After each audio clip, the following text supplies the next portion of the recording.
fight day. Yay. UFC day action. Big fight tonight. Makes Nate a happy boy.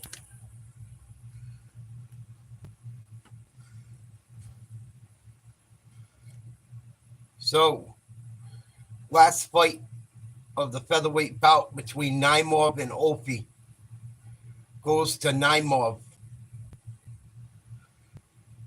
On the main card, we got Ziam versus Mike Davis. Nuramagomedov versus Vinicius Oliveira. Sergey Pavlovich versus Jairzinho Rozenstruik. Magomedov versus Michael Paige. And Adesanya versus Nasruddin Imavov. That should be a good fight. Should be a couple good fights tonight or today. Let me get the chat set up. All messages should be a go. Take our poll.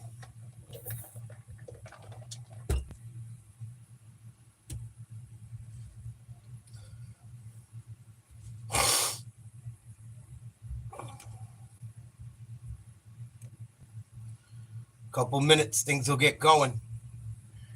I'm really waiting for the fight tonight.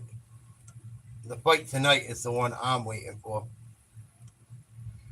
Benavides, Morel, Pitbull Cruz fighting.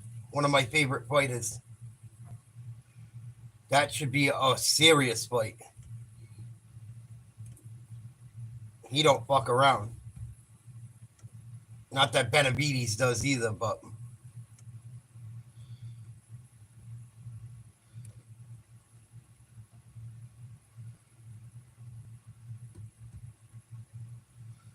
getting ready to get going here.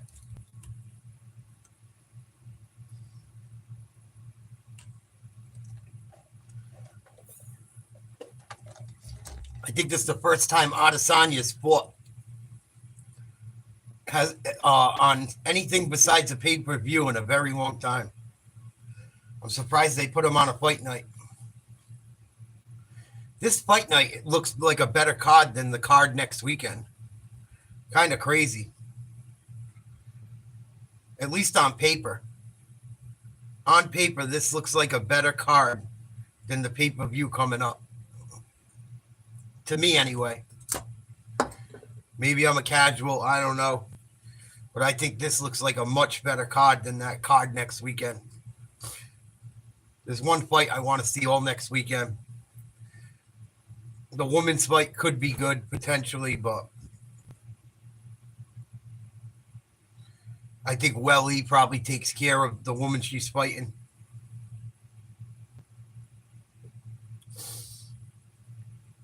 Izzy's going to be tested today. Imavov's pretty good. He can wrestle. He can crack. The Shara fight, I think he's going to beat the fuck out of Michael Venom Page. I think Michael Venom Page might end up fucking hurt tonight.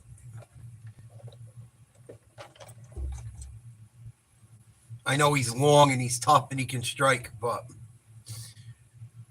Shara's no joke. I'm surprised he hasn't gotten a title shot yet. It's coming. Shara's got a title shot coming soon, I think. He's nasty. He throws double spinning back fists and shit. Fucking spinning back kicks, question mark kicks. He can wrestle. He's fucking nasty. He's got one eye colored, one color, one the other color.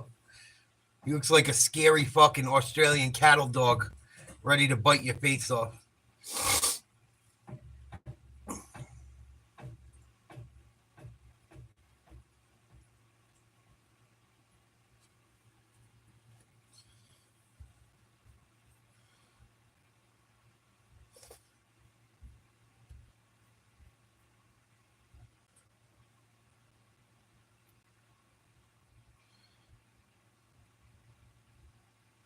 Ziam and Mike Davis should be starting very soon.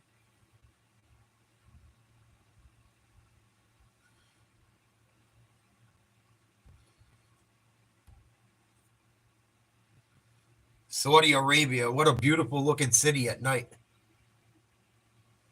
Place looks pretty beautiful. All lit up.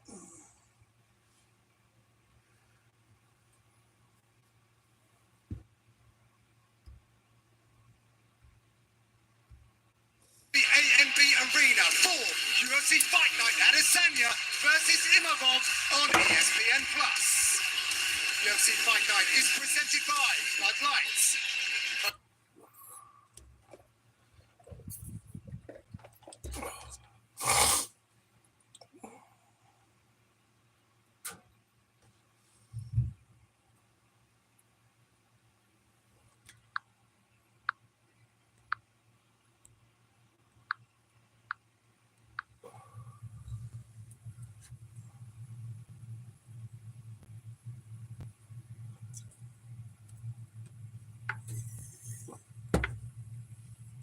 Who's any kind of fight fan was absolutely salivating at the mouth. And of course, the main event, another pivotal fight for that middleweight division. There's a lot happening in the middleweight division this entire month, but it all starts tonight. Yeah, exactly. These guys are primed and in a position to really go out there and impress. And then the co-main event, another middleweight matchup, even though MVP really a ranked welterweight moving up, but you got to take a challenge like Shara Bull when you're the striker that MVP is. You look at that kind of a fighter and you think, give me some of that. Absolutely. Well, before we dive into the main event, and we'll light the fuse for the main card, Ziam versus Davis, and they could really set the tone. Hot prospect Vinicius Oliveira gets a tough assignment against the well-rounded Saeed Magomedov. It's an important fight at heavyweight between Pavlovich and Biggie Boy. Then it's all middleweight business. MVP jumps up to 185 for a fun styles matchup with the undefeated Shara Bullet. And Paul Nasruddin Imavov will get very close to UFC gold if he wins tonight, but he'll have to get past one of the greatest ever middleweights, Israel Adesanya. Should be good. I love that Izzy has come into this fight week just so focused, so dialed in. Every time Adesanya shows up to a fight week, it's like... It's a big fight for Izzy, I think. I think Izzy's career is on the line tonight. Izzy's top 5 status, top 10 status is on the line. I know it's crazy to say, but he's taken some L's recently. People wondering if he still has the same drive. I don't know if he does. I don't know if Izzy still got the same drive to compete. You know, he's been a champion. He beat Pereira after getting stotched by Pereira again. It'll be interesting to see. I just don't think Izzy can compete with if it goes to the ground, we all know Izzy's in trouble. I don't think his ground game has improved. And Imavov's a big, strong guy. Imavov might even be taller than him. They're right around the same height. He's a big dude. Might cause Izzy some problems. Izzy is a world-class striker, but could cause him some problems. It'll be interesting to see.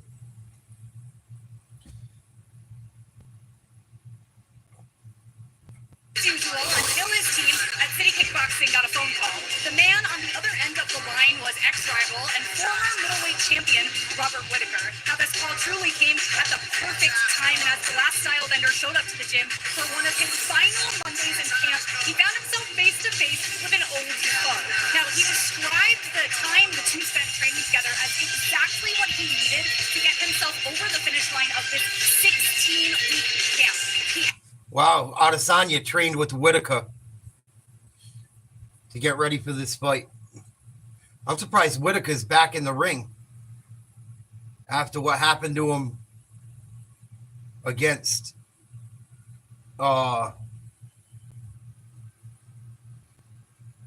in his last fight. He got his fucking teeth cracked.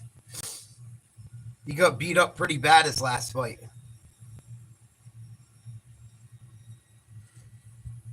So I'm surprised he's back in the ring so soon.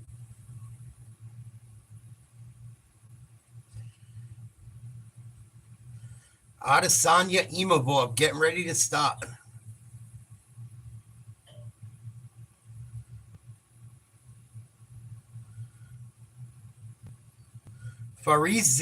Ziam, Mike Davis.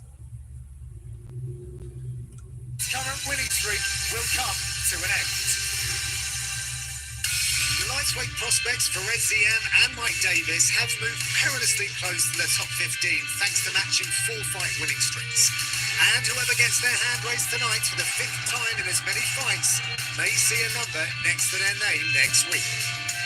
Fresh from a performance of the night knockout of Matt Pavlovich, Ziam has been a leader of the French MMA explosion in the UFC. And he's not about to slow down when he faces Florida's Davis, whose recent run of stellar form includes a fight of the night, Mason Jones, and a submission of Natan Levy. Coming up next, Smile Killer Ziam takes on Mike Beast Boy Davis. There we go.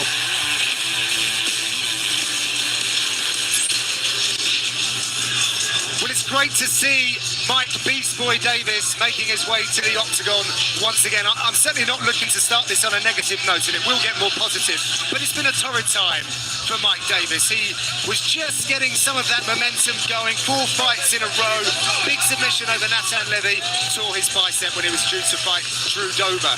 Found out actually he suffers from Lyme disease, which affects his big joints as well. But on the upside, Laura, there is so much untapped potential from Mike Davis. He has all the ingredients to make a run for the belt if he can put it all together.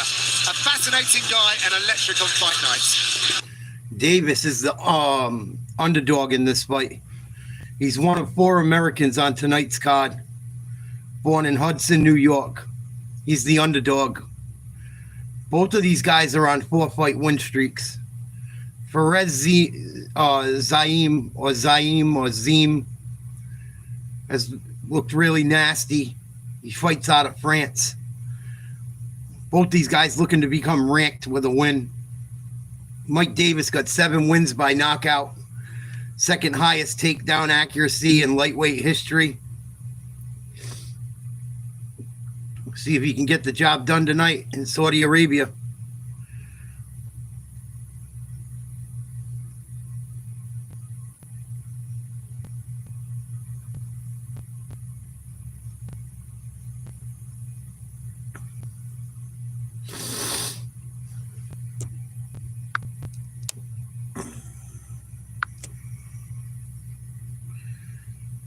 Very athletic, hits a backflip, entering the ring.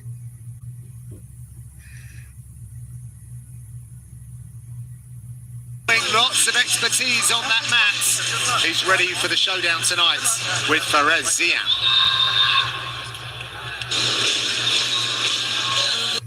Here comes Ziam. He looks amped. He looks ready to go.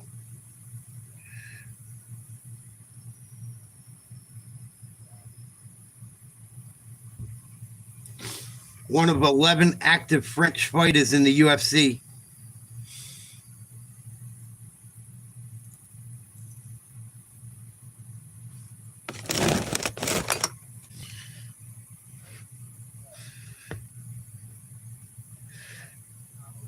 From outside the ring, he looks like he's going to have a height and reach advantage on Davis. From the looks of it.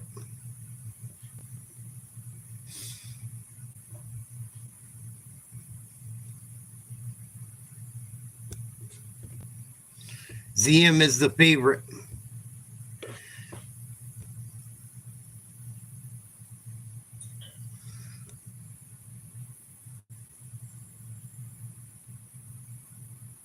Got the highest significant strike defense among active UFC lightweights. He was a K1 champ. Ziam inside the distance, plus 500. Davis inside the distance, plus 275. So I guess Vegas doesn't think anyone's going to finish the other guy in this fight. We will have to wait and see.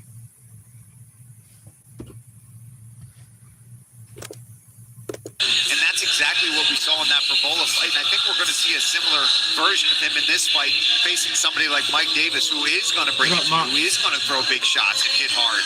This is a fun matchup. This is a great fight to be opening the main card. Yeah. What a way to get us ready for our main card.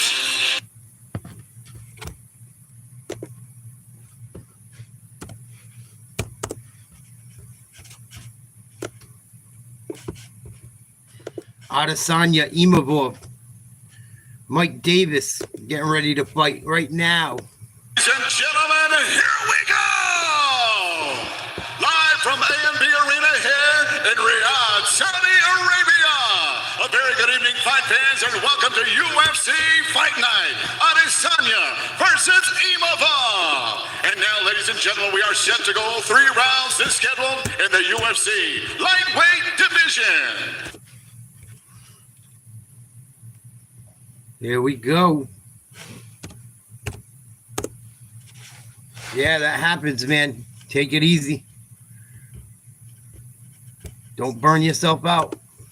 I know you don't stop from what it sounds like, from what you tell me in the chat. Please like, share, subscribe, you guys. We're going to be doing the Benavides fight tonight, most likely. I'm really excited for that. I wish that fight was right now. I'm so ready for that. For Ziam, 16-4. Both these guys on 4-fight win streaks. Tognoni, octagon official for this one, Chris Tognoni. For Ziam. Looking focused. He's taking on a relaxed-looking Mike Davis. This fight clock is brought to you by... There we go. Davis in blue, Ziam in white. Davis right away goes for a takedown. And Ziam falls on top of him. I don't know how Davis's jiu-jitsu is, but it looks like he's trying to grab an arm. Go for an arm bar right away. Ziam falls right into Davis's guard. Davis almost grabs an arm, goes for a leg, no good, back to the ground. And Davis wants to use some jiu-jitsu, it looks like. Back to his feet.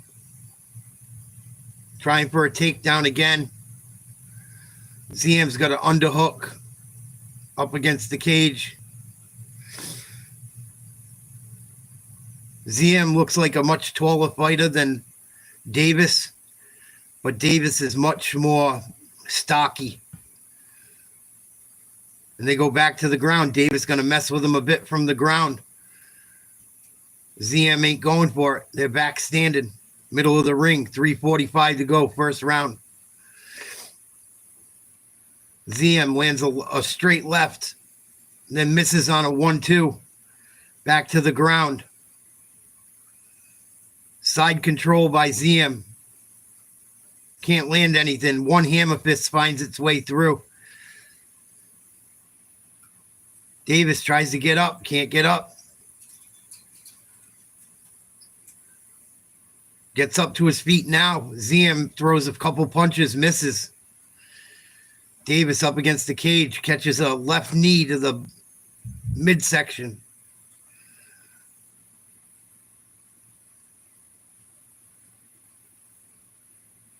Both guys just clinching. Ziam trying to land right body shots. But Davis too strong, not letting his arm go. Oh, spinning back fist by Ziam lands. And the referee separates them. There was something wrong. Something happened with some equipment. 2:40 to go in the first round.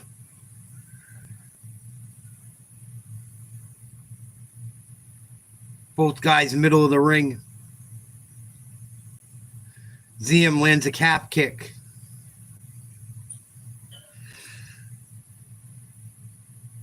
Ziam throws a right that lands. A 1-2 that lands. Straight left that lands. Davis throws 2 left hooks. Can't find anything. Hits him with a big right. That woke him up. Davis starting to come forward. Misses a calf kick.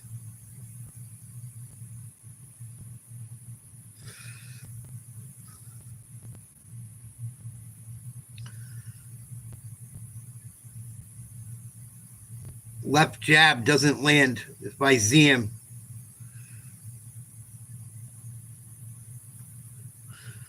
Both guys kind of afraid to stay in the pocket. Feeling each other out. Left jab finds home for Ziam. He stuffs another Davis takedown. Oh, big right elbow by Ziam. Lands on Davis.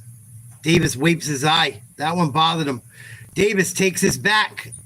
Oh, boy, he's got him in a body triangle. He's got him in a body triangle. Davis trying to do some jiu-jitsu. He's got him in mount. He's got him in full mount. Davis could end this with a minute to go in round 1. Ziam trying to hold him close. He's going to try to posture up and land some big elbows and hammer fists. This is trouble for Ziam. He was winning this round. Oh, good job by Ziam, but he gives up his back and then has to roll back to his stomach.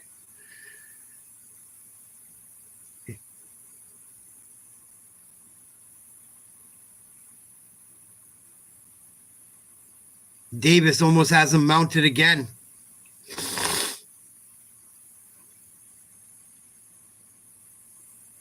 Oh, nice knee to the body from the ground by Davis. Back to the guard. Davis trying to put some pressure on. Lands an elbow. End of round 1. Ziam was winning that round until like a minute 20 to go.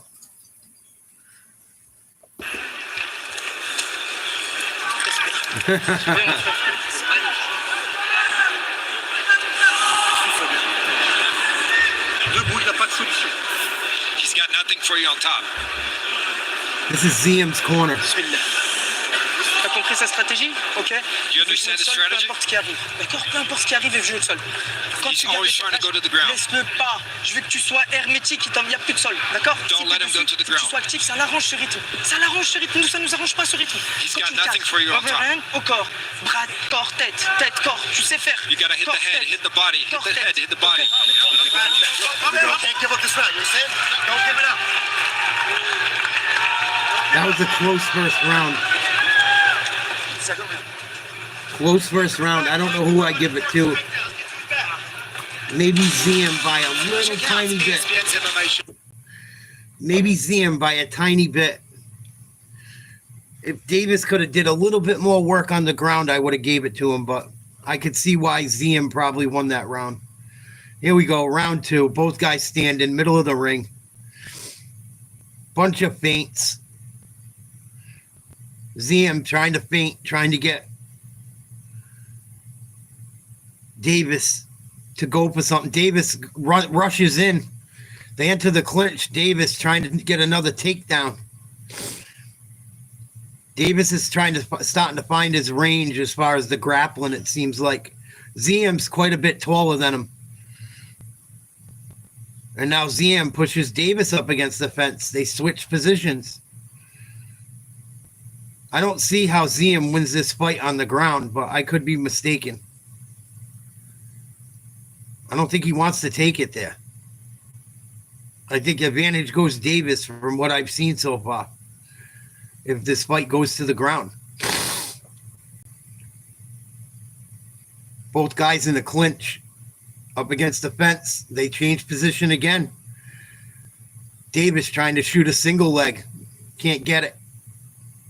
He's got a left underhook. Ziam just trying to hold on. They switch positions again. Now Davis up against the cage. Goes for a takedown. Ziam saved by the cage. Now Ziam's got double underhooks. A lot of clinching. Come on, guys. You got to work. No one wants to watch you guys hug. Oh, nice knee to the head by Ziam. Lands a left. Oh, he just busted him open. Oh, man. Davis is fucking split.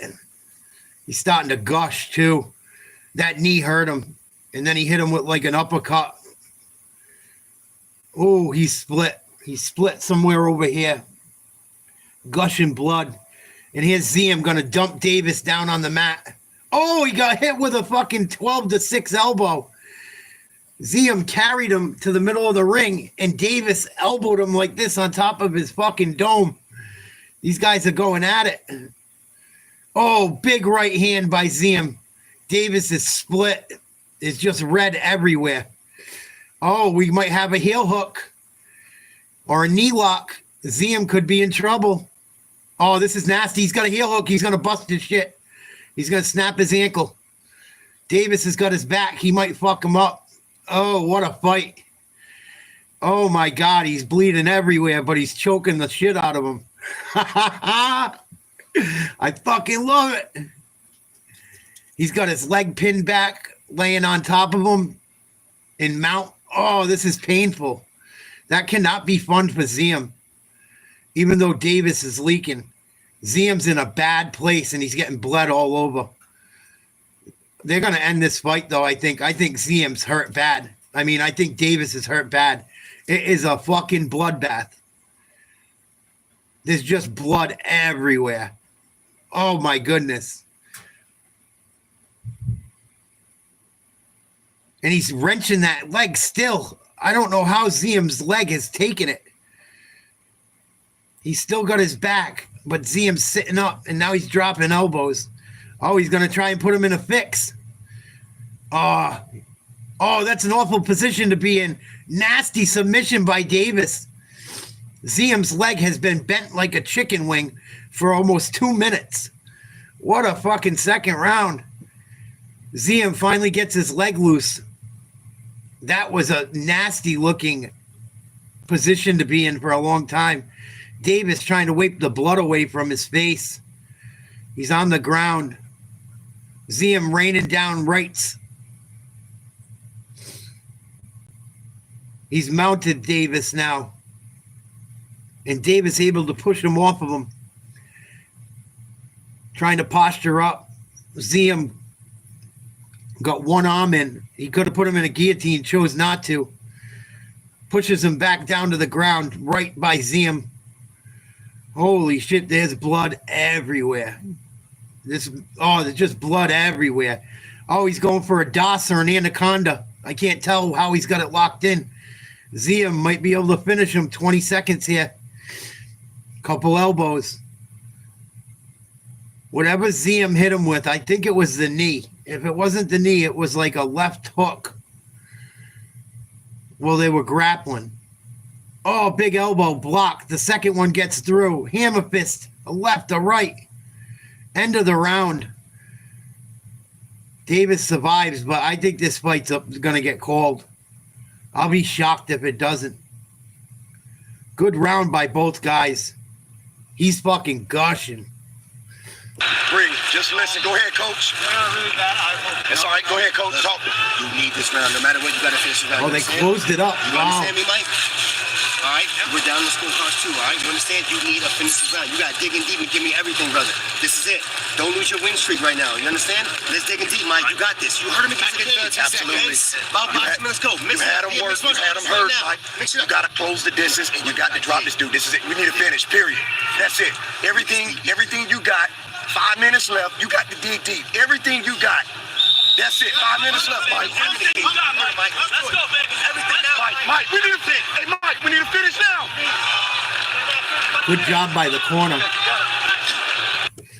Either that or there was no more blood left to fucking lose in that part of his face. Because there was just blood everywhere. What a start to the main card. I'm glad I watched this so far. I was only going to do like the last 2 fights. I said, fuck it. Let me get my ass moving. Let's get fucking making some content. Let's hang and bang. Oh, big right hand by Davis to start the fucking third. He needs a knockout. think he needs a knockout to win this fight. He's trying to stalk him. Come on, Davis, you got to come forward. Ziam tries to fucking shoot a double. He's got Davis up against the cage, now going for a single. Got him off the ground. Nice takedown. Swept the leg. Single leg takedown, sweeping the other leg. Well done. Davis has him in his guard. Got him in a bit of a triangle. Trying to keep him close so he can't posture up and pound his head in. But Davis is in a bad spot right now. He's right where the octagon meets in one of those corners, with his head pretty much right where they intersect. It's not where you want to have your head. Not a good position to be in for Mike Davis. He's got to get up.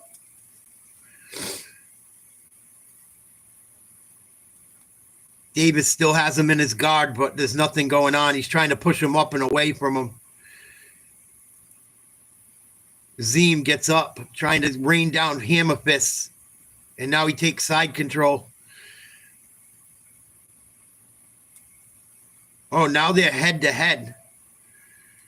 Just beating up the body. This isn't very fun to watch. This is pretty boring. I don't like the position. Kind of in half guard now. Davis trying to squirm over and take his back. Unable to do it. And Ziam just has him pushed into that corner where he's in a bad position. Big right hand by Ziam. Davis trying to get up. Ziam sprawling. Davis has got to stand. You got to get on your feet, dude. Oh, he might have him in a guillotine. Back to the back. Davis just blew it. He had to stand up right there, and he did it.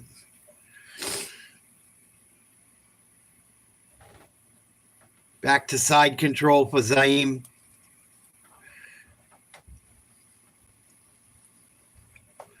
Now back to the guard. Davis, what a job of getting up. That was nasty. He just used Ziam for leverage and stood up chest to chest from off his back. That was phenomenal athleticism. 2 minutes to go in the final round. Ziam hits him with two left hands. Oh, big right hand. Davis got to want to fight. He's got to knock him out. Ziam shoots a single. Davis got to sprawl. You got to sprawl, dude. You got to get your legs behind you. Davis has fought two straight up. Ziam has used the cage well. He's going to use the cage again and dump Davis on his back. Minute 30 to go. He's in half guard. Oh, he might be trying to go for a Kimura. I don't think he's going to be able to hit it, though. 1 minute, 5 seconds left. Davis head up against the cage again.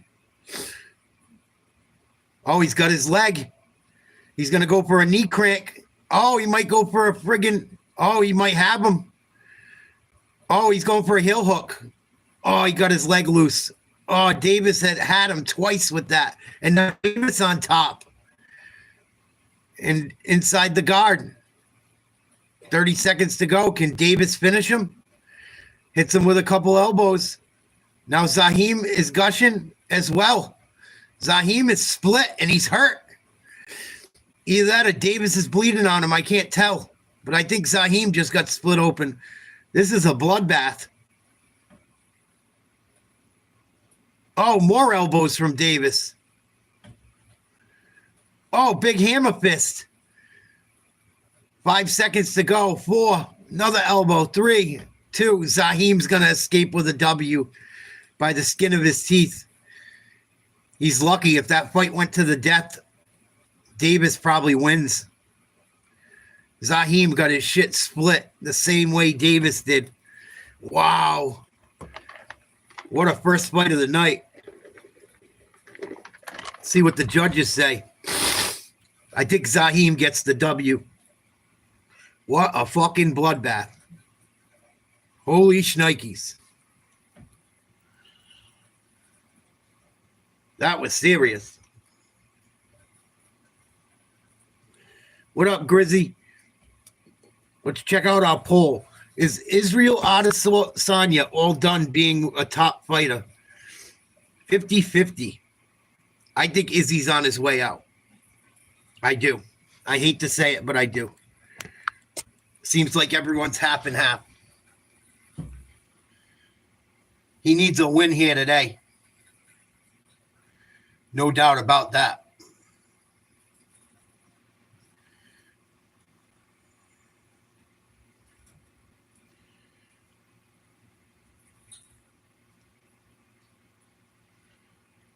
What a good fight. Both those guys deserve bonuses for the way they fought. What a shame Davis couldn't get to him with a little bit more time left. 30-27,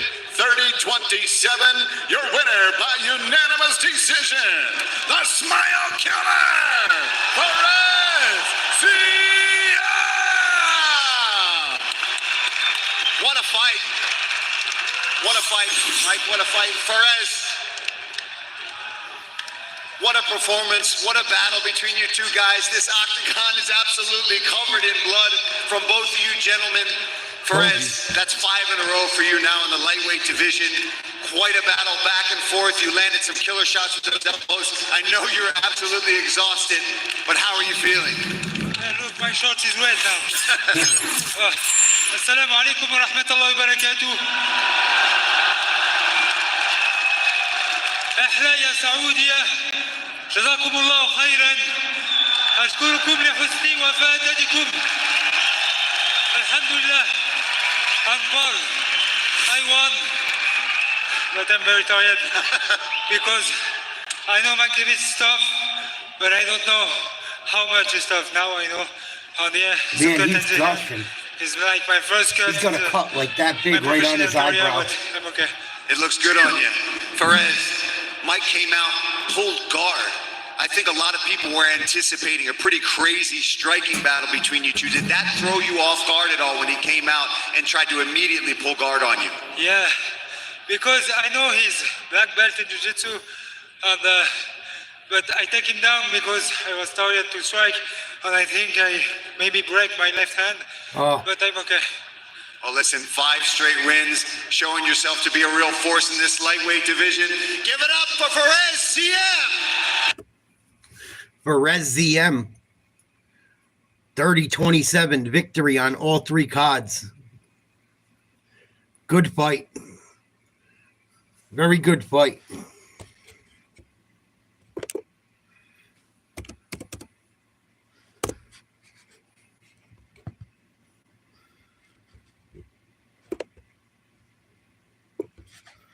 Izzy out. Izzy better not be out. If Izzy is not fighting, I'm going to be pissed. Says he's still fighting. I don't know what you're talking about, Pranoob. Unless you're saying Izzy's all done.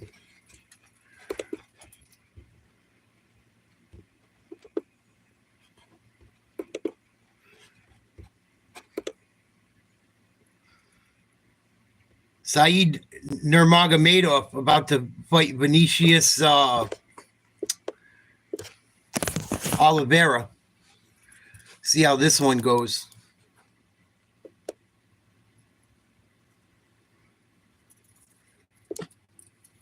Three more fights till the Izzy fight.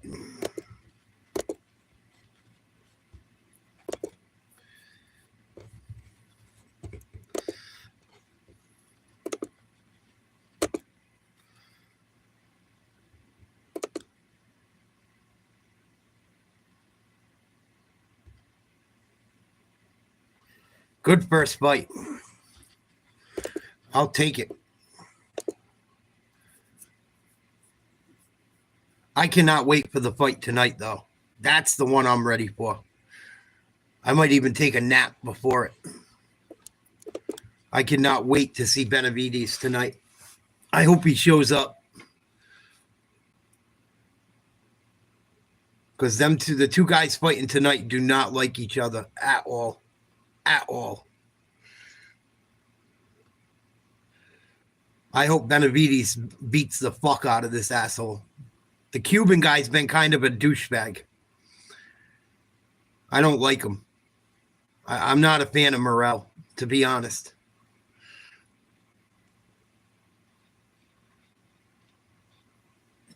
And I hope Benavides fucking destroys him. But Morrell's good. He doesn't have a ton of pro fights, but he's got a long amateur background. Those Cuban fighters are always fucking well trained. And he's a southpaw. Southpaws are always tricky for righties. I don't know how that one's going to go. And another thing is Morrell's got very good footwork from what I've seen. Here we go. Nurmagomedov versus Oliveira. Bantamweight fight. Face the fans in a striker where he's knocked out Mark Striegel and submitted Muin Gafurov under the UFC banner. And tonight, he's back in search of his 8th Octagon victory when he squares off with Vinicius Oliveira. A potent striker known for his speed and aggression, Brazil's Oliveira looking to use this bout as a springboard back into the top 50. Coming up next, Nuramagomedov takes on Vinicius Lockdog Oliveira.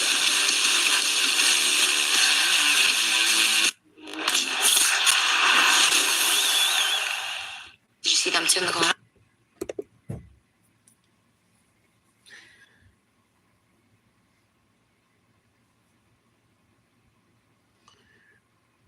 Come on, let's fucking go. Enough of the commercials.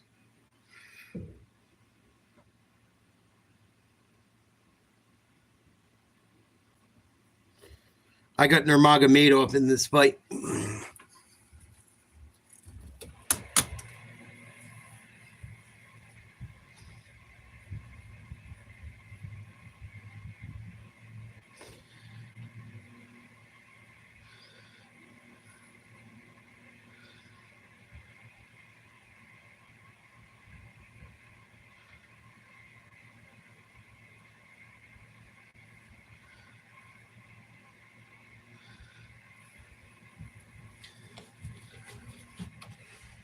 Oh, it's starting to snow. Oh, boy.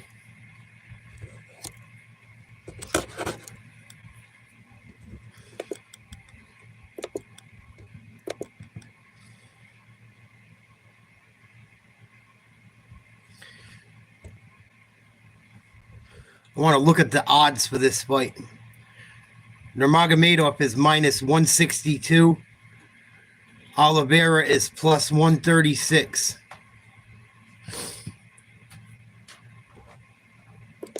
So it's kind of it's not out of the realm of possibility. Oliveira could win this. Looking at the odds.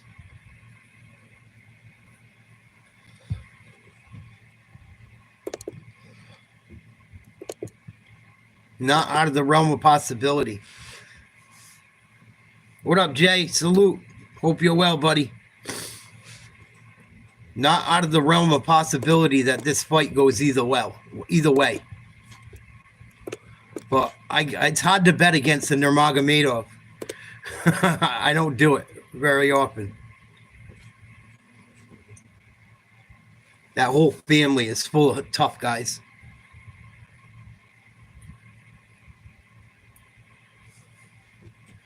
First fight of the main card was a bloodbath. Holy smokes. You don't think he's done? We're going to find out tonight or today. We got about 3 more fights to go till he fights. We're going to see how hungry he still is. Imavov's a big dude. He's just as tall as him. He can do a little bit of everything. And if this fight goes to the ground, I think Adesanya could be in trouble. But he's been training with Robert Whittaker. We'll see what happens. See how bad he wants his career to continue.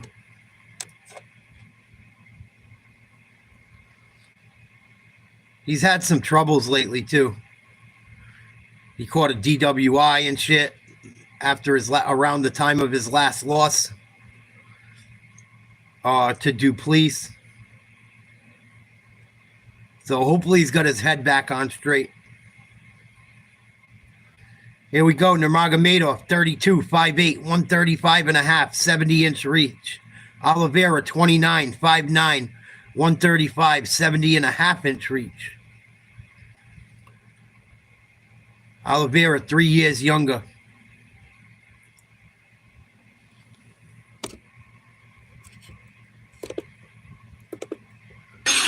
Tall, weighing in officially 135 pounds. His record stands at 21 victories with 3 defeats. Fighting out of Lomba do Pinheiro, Rio Grande do Sul, Brazil. Here is Vinicius Lockdog Oliveira. Aimed across the octagon, his opponent fighting out of the red corner. This mixed martial artist is 5 feet 8 inches tall. Official weight, 135 and 1/2 pounds. In 21 fights, his record 18 victories with 3 defeats. Fighting out of Dagestan, Russia. Here is Saeed Nurmagomedov. And your referee in charge, Kerry Hatley. Kerry Hatley, the referee. Vinicius Lockdog Oliveira. Saeed Nuramagomedov. The last time these two were facing one another was across the ping pong table this week. Couldn't believe what I saw there. Ready? Let's go work. Proper sport ahead now. Here we go. Nuramagomedov in red, Oliveira in purple or blue.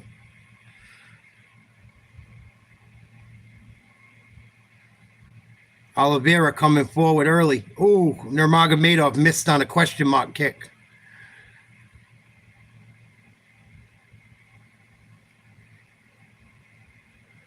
They said Oliveira had a 1/2 inch reach advantage. It doesn't look like it early. Oh, gets hit with a spinning back kick right in the forehead.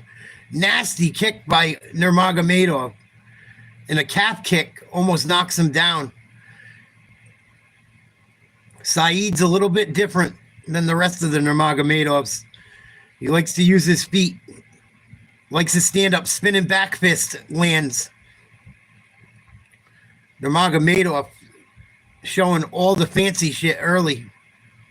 Impressive. Left and a right. Stuffs the takedown. All Nurmagomedov over the first minute of this fight. Wow.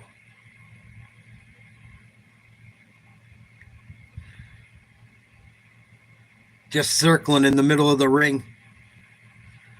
Another calf kick by Saeed. And Oliveira's already started to limp around a little bit.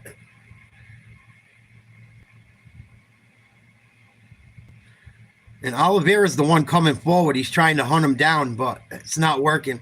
Oh, he stuffs the takedown. Trying to get his back. Can't do it. Nurmagomedov's going to take him down and lock his feet right away. Good job by Oliveira to get back up, but Nurmagomedov lands a couple right hands. They're in the clinch now, standing. Good job by Oliveira to get up, even though he was taking damage.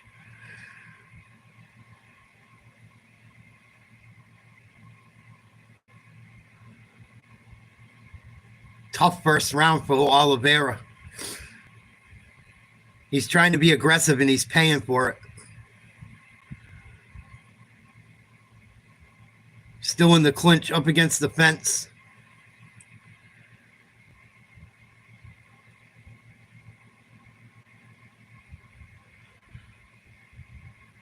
Trying to land some body shots with his knees. to Nurmagomedov, but they're not landing. Oh, Nurmagomedov breaks loose and kicks him with the left, and he got poked in the eye. They're going to give Saeed Nurmagomedov a second after the eye poke.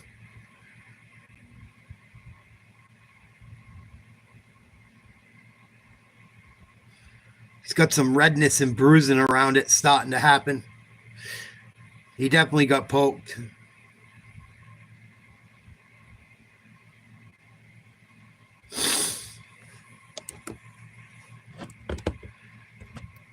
Sneaky attack by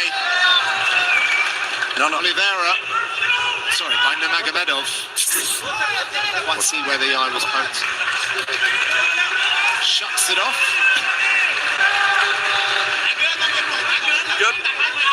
Okay, you got to kick when you come. All right, here we go. You ready? Time in. We go. Back to action. Here we go. Fighters touch gloves. Oliveira misses with a leg kick. Keeps coming forward. Nurmagomedov lands a left head kick. And then a big right by Oliveira lands. Oh, both guys hit each other at the same time. Oliveira goes down. And then jumps on top of Nurmagomedov. Nurmagomedov's got him in his guard. Landed a big elbow. Oh, he's dropping 12 to 6 elbows on top of his head. Oh, that's got to suck. Nothing worse than a knot on your head. Getting an egg. Oh. Can't even fucking put any pressure on it without it being annoying and hurt. 1 minute to go in round one.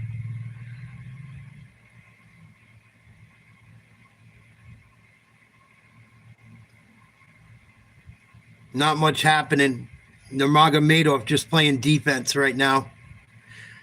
Oliveira can't get his arms free to do anything.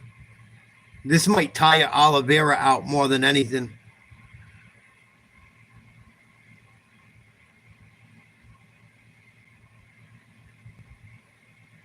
Oliveira trying to posture up. Saeed going for an armbar. He's got the arm. It breaks free, and here comes Oliveira trying to bust a couple shots down the middle.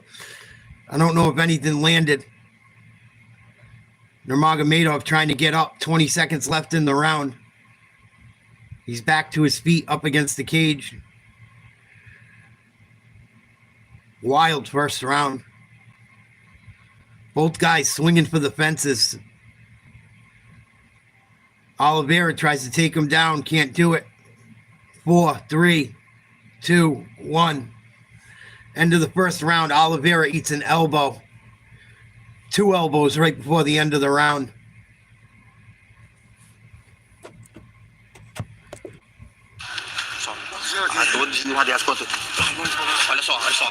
Look, eu acho que a gente ganhou o round, tá? I think we won the round, okay? Olha só, Pay attention. metade do round dele, certo? Olha só. Aqui, ó, isso, respira. 3, 3, fundo. breathe deep. Isso, olha só, a dor, irmão, tá aí, certo? The pain is there. Esperar ela, presta atenção. You have to overcome it. Pegando todas na mão. You're landing all your Tô hands, por cima, tá vendo um chicotado, não abriu? but he's kicking you. Mão em cima pra pegar ele He's de mão, kicking you, so you gotta calma. keep your hands up, okay? Pressão no abdômen, irmão. Olha só, tu dominou ele. Pressure on his Machucado, abs. caralho. You dominated him. Он вот эти боковые And кидает, he's doing these hooks. He's doing the hooks. Понял? Spin. You understand me? Дёрни, уходи. Не спеши. I don't feel like Nurmagomedov got dominated. Oliveira's corner's telling me he dominated him. I don't think that's accurate. I think it was a close round. Maybe just trying to make him feel positive. But they said right now Oliveira's plus 400. He cut the odds down a little bit. I mean, the odds grew. Excuse me. The odds grew. So how did he win the round? I know the corner doesn't know that, but maybe they're trying to mind fuck him into fighting harder. Nice head kick by Nurmagomedov. Spinning back kick by Oliveira kind of lands. with a right calf kick as well.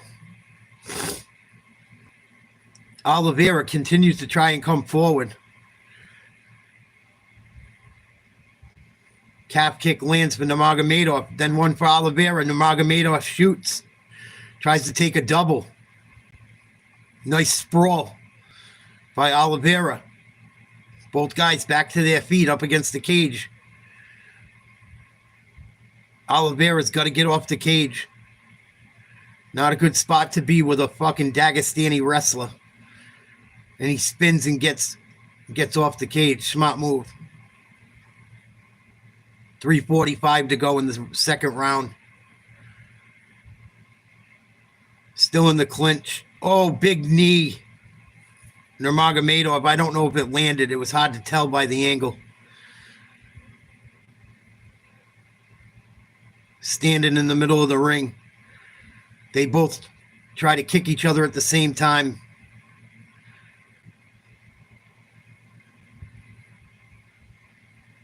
Nice kick by Oliveira. Got him up against the fence. Oliveira with a takedown. Well done.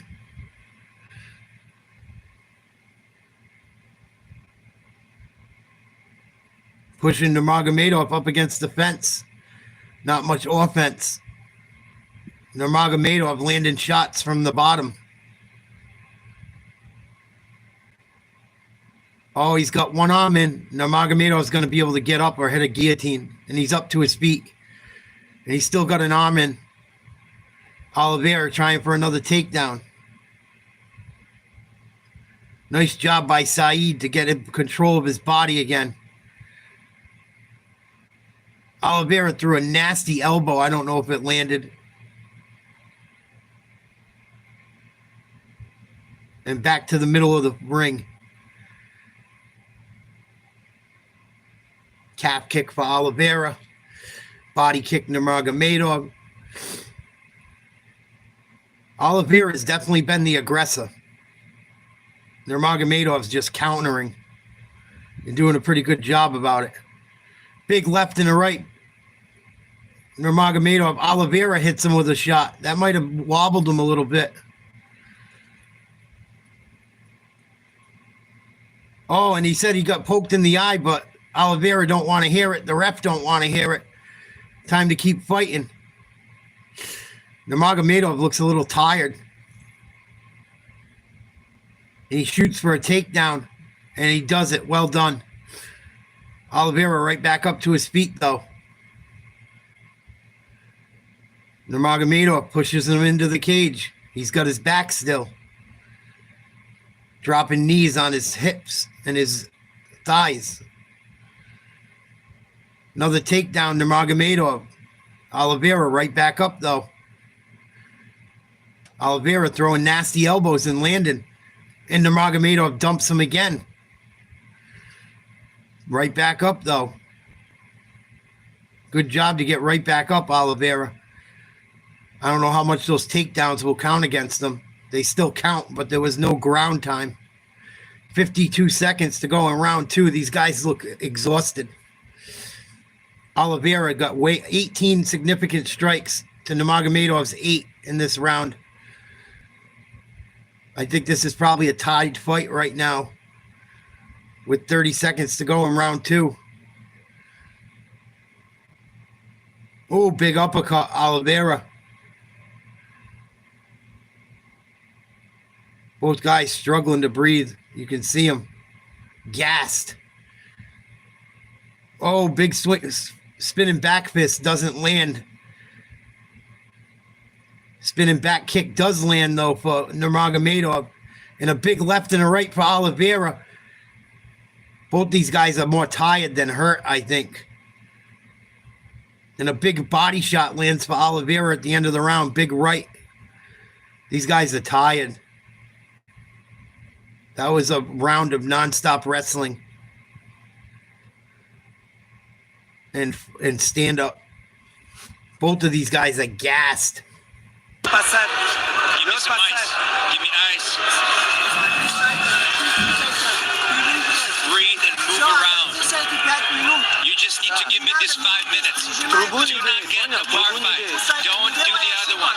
Don't make any mistakes. Just move around. Every time you hit him in the body, he can barely breathe. Every time you get him in the body, he falls over. He's really breathing hard. Listen, Tua luta, tá na tua mão, porra. Pica pra caralho, tu é pica pra caralho, entendeu? Vamos. Point to his... Let's go, Said. Let's go. You good? I think Oliveira's hurt. Third round. Back up. I think Oliveira might have a rib injury. And Nuramagomedov standing in the middle of the ring like this, hands on his head. These guys are tired. Oliveira continues to push forward. I got a tied fight right now. Oh, nice three-piece combination by Oliveira. Oh, and Nuramagomedov just missed the kick and fell to the ground. And Oliveira is on top of him with ground and pound. This could be trouble. Oliveira now on top. Nuramagomedov took a shot and he slipped.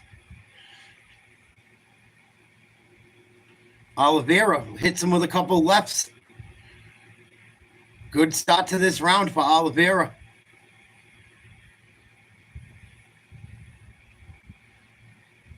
And he drags him to the ground. Got him in almost a guillotine. Doesn't work though. Nuramagomedov grabs the leg, trying to reverse it. Oliveira trying to sprawl. Oh, this is like high school wrestling, man. Who's going to get who's back? Oliveira up against the cage. It's going to be hard to reverse this for Nuramagomedov. He's got to spin the other way. Nice wrestling by both guys. Oliveira continues to stay on top. Wow, good job by Oliveira. These guys are exhausted. Nuramagomedov trying to escape. He does, but can't get to his feet. Oliveira sprawling. I don't know if Nuramagomedov's just trying to get some rest. There's 3 minutes to go in the last round. I don't know if he's playing stupid just to try and rest a little, or he's being out wrestled and he's gassed.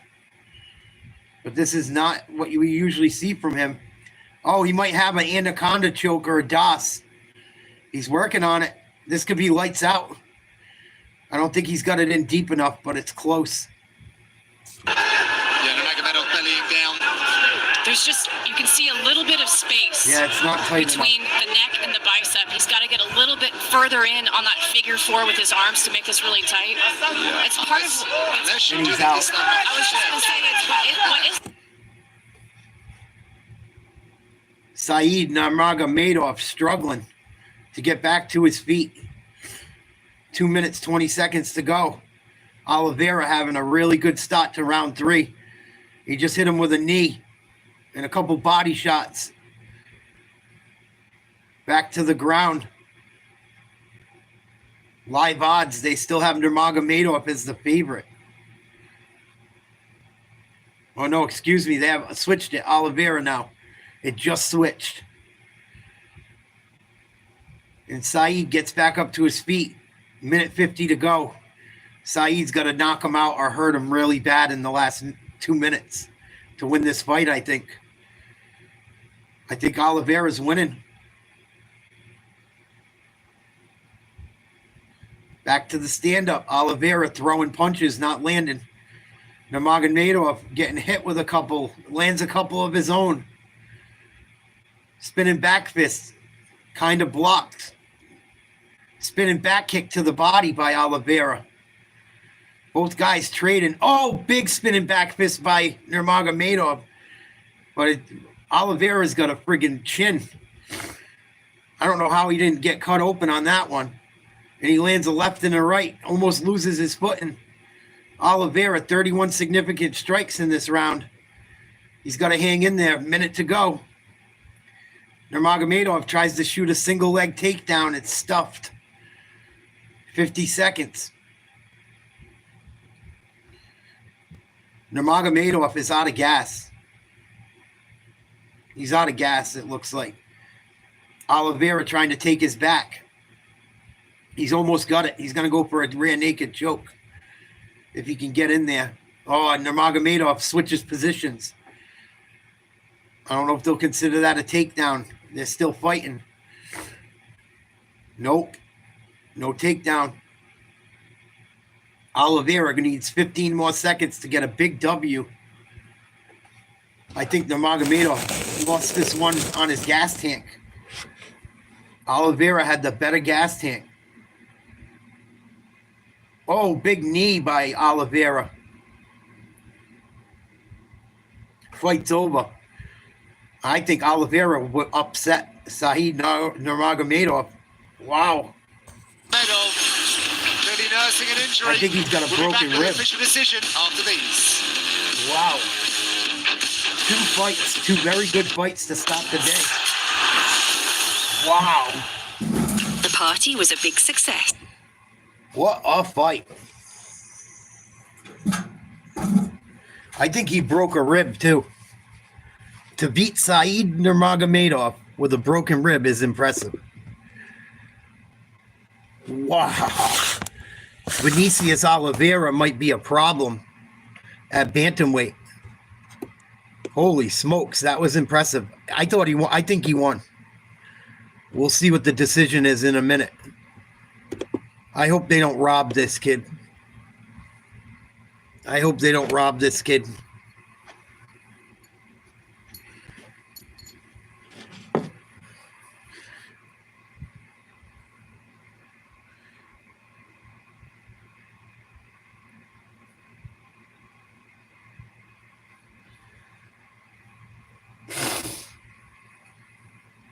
Please don't rob this kid. Showdown. Helly is joined by Michael Bisping and Alan Joban to break down all the action. Plus, all the big winners check in with Mackenzie. Don't miss it after the main events only on ESPN Plus. Time now to get the official decision. Here's Joe. Well, ladies and gentlemen, after 3 rounds, we go to the judges' scorecards, and all 3 judges have it 29-28. Your winner by unanimous decision, Vinicius Good job. He broke a rib. Vinicius Oliveira, what a fight. Back and forth action. Obviously, something happened to your rib. Can you explain when that happened and what do you think is wrong? I was injured before the fight, like 2 months ago. I felt much pain in my chest here, in my rib. And 10 days ago, I feel a lot of pain here. They was supposed to cancel this fight because I can't breathe, I can't walk, and I can't sleep. But something inside told to me, I need to keep it going. I need to fight because the audience need that. Guys, I've been talking some bad things about some guys from Dagestan. It's part of the game, it's just business. I have only one specific guy from Dagestan to fight. His name is Magomedov. If he have courage to face me, I'm here. And if Dana allow this fight, I'm here to fight you against Magomedov, but I think he is scared of me. To clarify, Nuramagomedov, is that who you just called out? Yeah. Well, listen, let's talk about this fight right here because it was back and forth action. The first round you came out, you got hit with some good shots. The rib was obviously bothering you, and then you just kept applying the pressure, and you talked to us that was the game plan, to go out there and just put the pressure on him. Did you feel successful in that? Did you feel that he was getting tired as the fight continued? Yes, of course. My coach told me between the first and the second round, he was really tired. He was. And I was really tired as well because, man, I felt a lot of pain in my rib. I can't walk and I can't punch. I can't do my skills. But one thing inside me was talking to me, keep it going, go ahead, never give up. And I have some dream to accomplish it. And my dream is become UFC champion. But all this glory is not for me. This glory is for these guys. He's a father for me. So that is not Lucky Dog if it wasn't for these guys, Rafael Sombra. I love you, father, so much. You deserve everything. That's not me, but he Well, listen, unbelievable Vinicius performance, outstanding Oliveira. fight. Go enjoy that victory. Hopefully we'll Nasty. see you with a bigger fight coming up next. Vinicius Oliveira. So he had a broken rib for months and then re-injured it. And beat Sad Nurmagomedov with a broken fucking rib. Watch out for fucking Vinicius Oliveira. That was impressive. I'm surprised Nurmagomedov gassed out like that.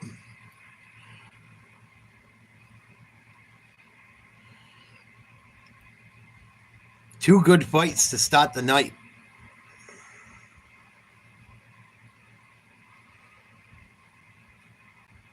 In Saudi Arabia. What up, LKPB? Salute. Thank you. Who do we got next? Oh, we got Pavlovich, Rozenstruik. Rozenstruik. Pavlovich, number 4 in the division. Heavyweight fight. Versus Jarzinho. Number 9 in the heavyweight division. Pavlovich, the favorite. He's negative 310. Rozenstruik, 250 plus 250. You put $100 on Rozenstruik, you could win 250. You got to put up 310 to win $100 with Pavlovich.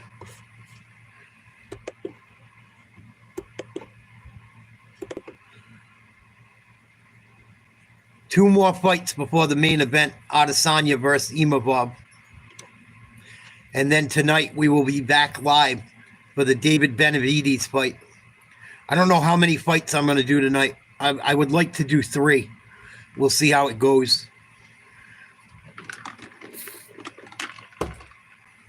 I'm not going to do the whole card because it's just too many hours of boxing straight. But I will do at least the last, I'd like to say the last 3. Because Pitbull's one of my favorites. He might be my favorite fighter. Pitbull Cruz. And he's got a big fight tonight. I don't think it's for a belt. I could be mistaken, though. But it's still a good fight.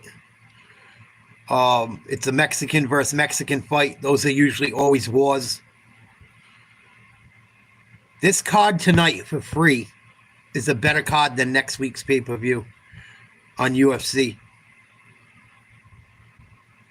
The first one I did, Jay. The one in DC I covered. The other one I haven't looked into yet. I think it's fucking odd. Planes are falling out of the sky everywhere or running into each other. I don't know enough about it yet. I'm waiting for more information to come out on the DC one and on the recent one. It makes me wonder about things, though. Just playing devil's advocate. I'm not saying it happened, but it just makes me wonder what the fuck's going on. It also makes me think about the drones a little bit. We had all those drones on the East Coast, not far away from where these planes are going down. I just wonder if there's something fucking up. You never know. I'm not saying it has something to do with it. But I haven't looked too much into it. I can only watch so much, like, I can't watch too much bad shit. It fucks me up. Like, I couldn't cover both of them at once. It was, I don't like, it's important to cover stuff like that, but I feel kind of scummy doing it. Because, you know, I don't like making money off people fucking suffering. Off death and shit, you know. That's why I don't talk about what goes on in these wars, because I don't want to profit off of it. But I'm going to look into it as much as I can and see if there's any funny shit going on.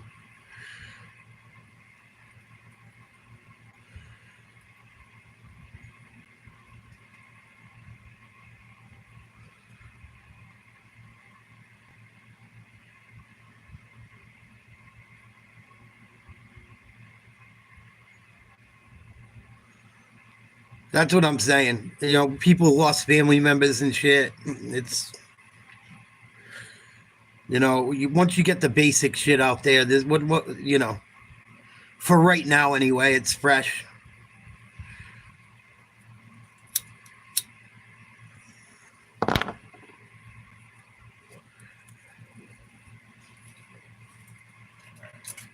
Pavlovich versus Rozenstruik coming up at heavyweight.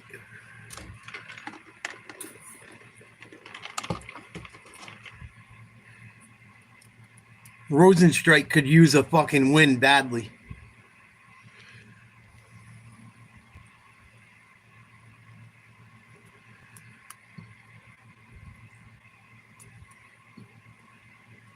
Pavlovich, I think, lost his last fight too.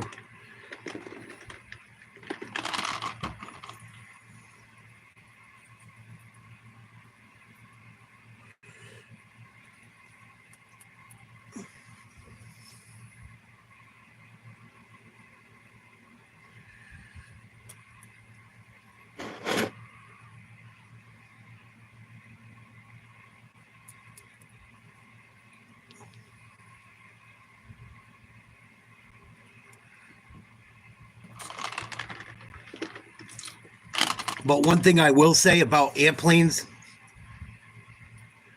I've known this for a long time. There are way too many airplanes in the sky that are very old. A lot of the planes you fly on, they're not new.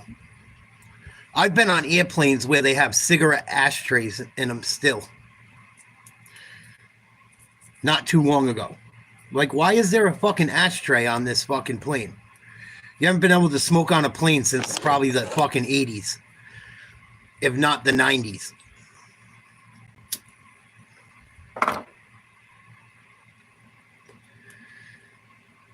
If that don't tell you the plane's old, I don't know what will.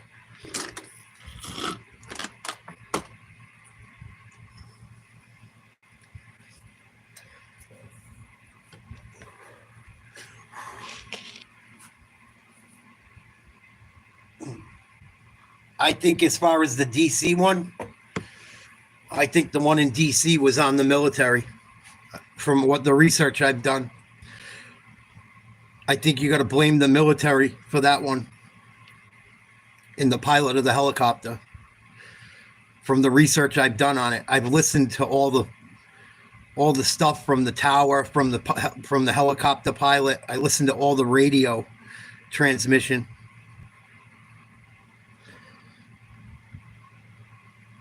And the pilot said he had a visual of the helicopter. So we'll have to see what happens as more information comes out. And they're probably not going to tell us if it's something really bad, that they're not going to tell us because it involves the military. They're not going to tell us.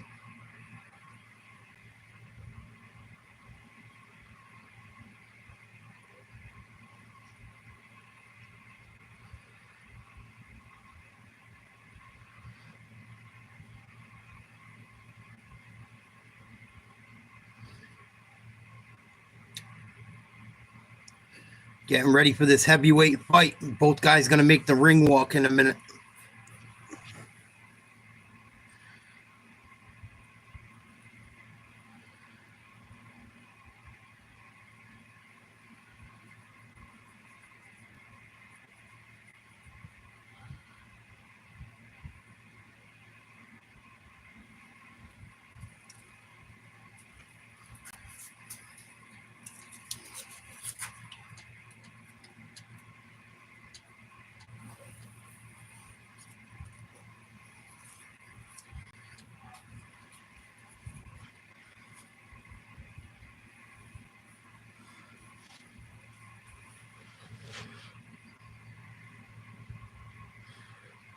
No, I'm not watching on Netflix. I'm watching on ESPN. It's on ESPN Plus or some fucking thing.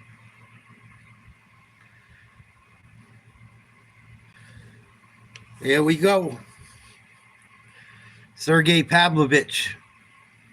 He has 15 first-round finishes, 7 of them coming in a minute 15 or less. 4th highest knockdown rate in UFC history. 8th highest significant strike rate in heavyweight history. Almost 6 strikes per minute. So he throws punches. He's not afraid to let them fly. Neither is Rozenstruik. Rozenstruik doesn't usually get off to a fast start, so Pavlovich could get to him early.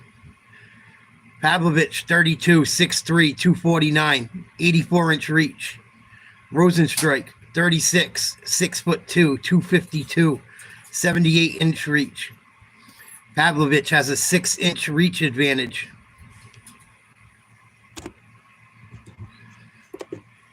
To your first fighting out of the blue corner. This mixed martial artist is 6 feet 2 inches tall, weighing in officially 252 pounds in 20 professional fights. His record stands at 15 victories with 5 defeats. Fighting out of Paramaribo, Suriname. Here is the UFC's number 9 ranked heavyweight contender, Jairzinho Biggie Boy Rozenstruik. Rozenstruik looks good, though. He looks like he's lost some weight. It's the best shape I've seen him in a while. 249 pounds in 21 fights. His record stands at 18 victories with 3 defeats. Fighting out of Moscow, Russia, he is the UFC's number 4 ranked heavyweight contender in the world, Sergey Pavlovich. Into referee in charge, Mark Smith. Mark Smith, the referee for this one. Sergey Pavlovich. Jairzinho Biggie Boy Rozenstruik. Rozenstruik ready? Sergey, ready? Going to figure things out in the first 30 seconds, but he is looking for a first round knockouts. This fight clock is brought to you by Buffalo Wild. Here we go. Both guys in the middle of the ring. Couple feints. Calf kick by Rozenstruik. Heavyweight fights usually don't take long. It only takes 1 punch for these guys to put someone to sleep. Big boys.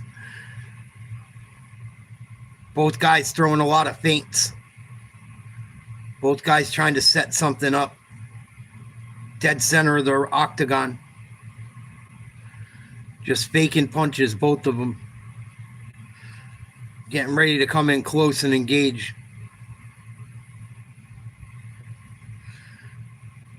Pavlovich starting to gauge him. You can tell he's starting to find his range. He's getting a little bit closer. Getting a little bit closer. Once he knows he's where he can hit and not get hit, he's going to let him fly. More feints. Pavlovich threw one, might have landed partially. Little body kick from Rozenstruik.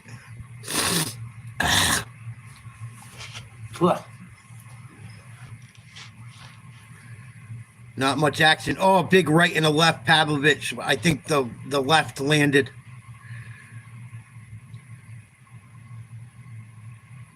Still dead center of the octagon. Little calf kick by Rozenstruik lands. I would continue to try and calf kick if I was Rozenstruik, just to keep Pavlovich off of him. He's got such a reach advantage. You got to keep him away. And when he comes in close, you got to let him fly if you're the shorter guy. Rozenstruik throws a left, doesn't get through. More feints. Come on, guys, you got to engage.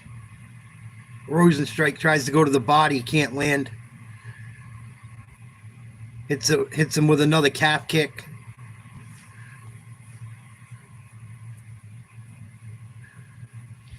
Come on, someone's got to throw a fucking punch, a real one. Rozenstruik just pumping the left out there. They exchange, no one lands. Both guys try to land a 1-2. No one found either.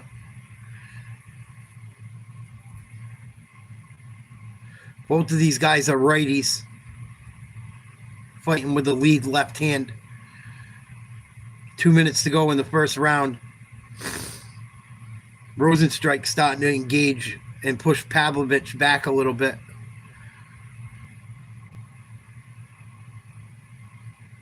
Both faking left jabs. Another calf kick, Rozenstruik. Left hand lands for Pavlovich. Nothing crazy, just a little jab. Oh, big left and a right by Pavlovich. The right hit him good. Rozenstruik looks okay, though. And a left jab lands again for Pavlovich.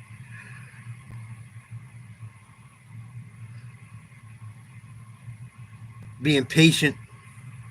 Rozenstruik has knockout power, too. So he's got to be careful coming in on him. If he misses, Rozenstruik could make him pay. Big right hand.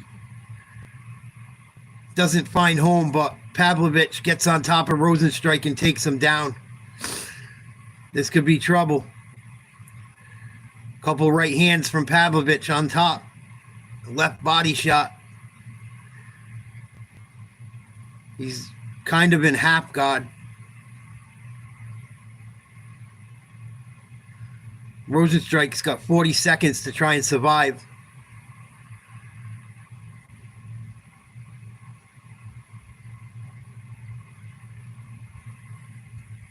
Both guys trying to throw punches from the ground. Not much going on. Not much landing. Pavlovich trying to mount up and land an elbow. Rozenstruik won't let him do it. Holding on to his arm.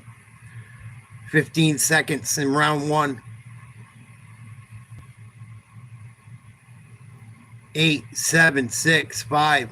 Couple left hands that don't do much damage by Pavlovich. End of round one. Come on. Kind of a sleeper.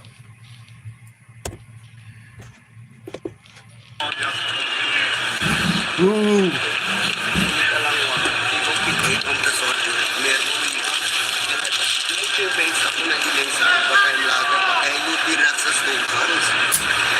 Big. Listen, that calf kick is there, but the left hand has to be higher. You got to bump your eyebrow in between. You could also circle right to take some of the heat off that right hand, okay? But keep up your straight punches. You want to double up your jab. 1-1, 1-5. And listen, 2-3, roll 3. We'll get rid of that right hand. Crashing, we'll get rid of that. Everything's okay. He's waiting for you. You understand? Just look. You faint. Just faint. He's just standing there, fainting the entire time. You understand? When you faint, then you do the other one.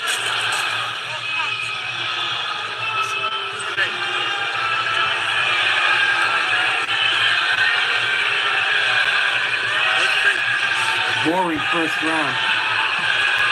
The UFC watch-along streams alongside every big-time UFC pay-per-view event on the UFC Fight Pass page. Experience the action through the real-time reactions of our host, UFC Hall of Famer Jens Pulver, and special guests. Become a part of the broadcast and interact with the community of fans every UFC pay-per-view on the Fight Pass YouTube channel. Round number 2.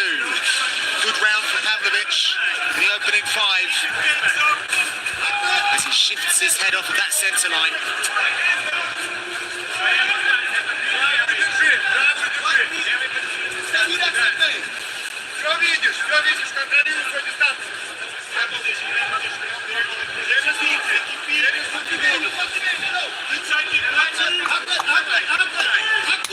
A lot of feints on both sides. Trying to download that information. It's interesting that both of them talked about controlling the cadence being a key for each of them. Pavlovich felt like Rozenstruik would bite on a lot of his feints, and Rozenstruik was talking about his cadence and his need to, use that lead hook that he loves so much. It's almost like when you know someone so well, it can cause a little bit of, that paralysis by analysis. Yeah, you just sit and end up looking a little too much.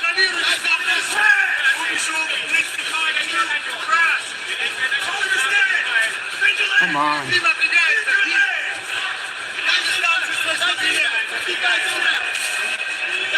Neither guy wants to engage. Searching left hook from Pavlovich. Fighting to protect his place in the top four. Rozenstruik needs to go back to those kicks he was using earlier. Rozenstruik has made some changes to his training camp as well this time. Took it old school, went back home, reconnected with Paige. Oh, big right. Parry and then return jab there from Pavlovich.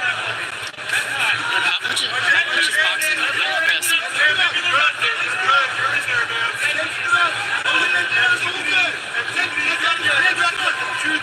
Come on, engage. Pavlovich putting that left hand out, foraging for some openings to land the big power shots.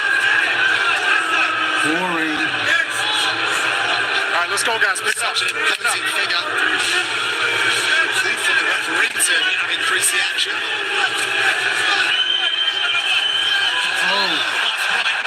Pavlovich. All it takes is one to completely change the geography of where this fight is taking place. That's the power of Sergey Pavlovich. Back to the ground. The trip. Yeah, no, I don't think his legs were obeying what he wanted them to do at that point.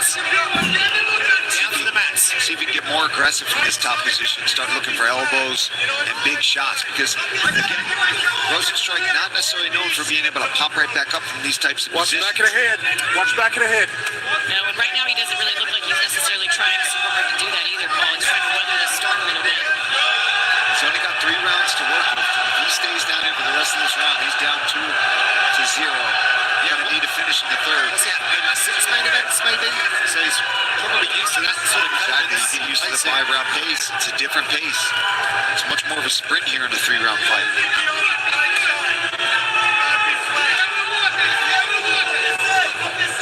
Pavlovich happy to work in top half guard. Trying to limp arm out of those controls from Rozenstruik and get some damage going. Is the knockdown picture in picture? Both landed. And maybe he did get a bit knocked off balance. That right hand didn't seem to land all that clean. More on the chest, it looked like. He's just so powerful. It doesn't mean it doesn't even need to land perfectly clean to, like you say, off balance. 50 seconds to go. Pavlovich in half guard on top of Rozenstruik, trying to rain down some elbows. Nothing landing really. No big punches. Rozenstruik trying to hold his arms down, just happy letting him sit on top of him, not doing damage. I thought this had the potential of being a good fight. This has been a snoozer. Complete snoozer. 5 seconds to go. Round 2. Come on, you two. Awful fight so far.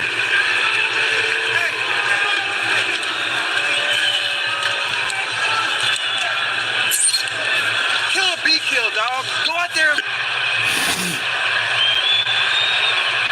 Rozenstruik got to Go out there step and up. fight it. I know Pavlovich has power, but what the fuck? Biggie. Biggie, chase out. Biggie. You got 3 minutes. K1. K1, big. K1. Pressure, you gotta back him up. Biggie. You gotta back him up, big. Listen, Biggie, look at me.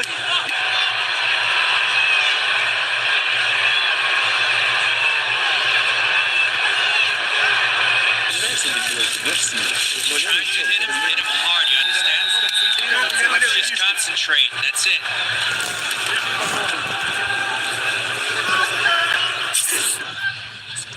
All right, Here we go, third round.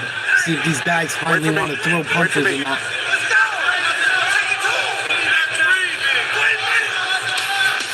Catch the official UFC 3. Pavlovich up 2-0 on Rozenstruik in a boring fight. Both guys have thrown about 10 punches. Middle of the ring, Rozenstruik feint. Faking left hands. Nothing really thrown to do damage. Same thing from Pavlovich. Both guys seem afraid to engage. I think they're both afraid to get knocked out. Oh, Rozenstruik just got blasted with a right.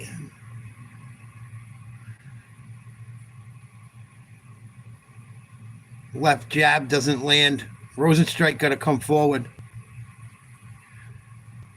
Throws a jab, doesn't land. Pavlovich has a significant reach advantage. And Rozenstruik's afraid to take damage coming in. What up, Crispy? Dead center of the ring. Oh, big left hand from both guys. Rozenstruik backs up. Another left hand from Pavlovich.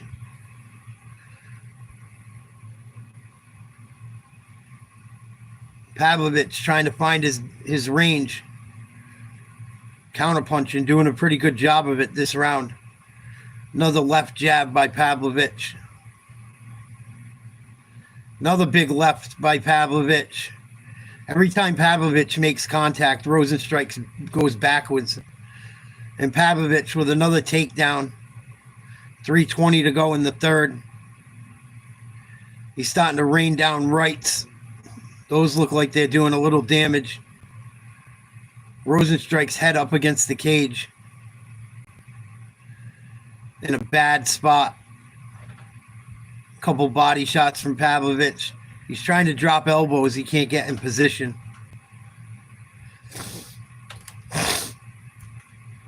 I did not think this fight would go the distance. This fight's been a snoozer. Rozenstruik got to get up. He doesn't have much of a ground game as far as getting up off his back.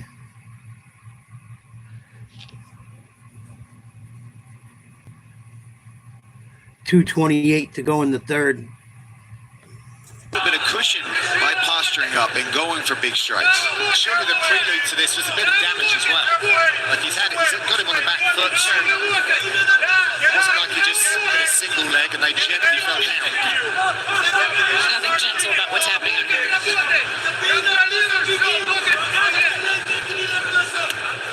Snoozer.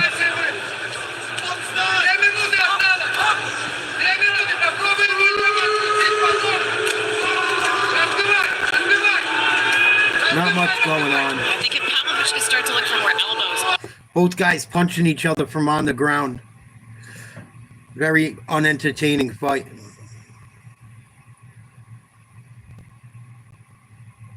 Oh, he got out of it. That could have been dangerous for Rozenstruik. Pavlovich almost had his knee on his arm. That would have put him in real harm's way. If he gets to that knee on top of that arm, he's going to be able to punch him freely. But no, just landing body shots from the top. Rozenstruik throwing punches from about 6 inches away, really doing nothing.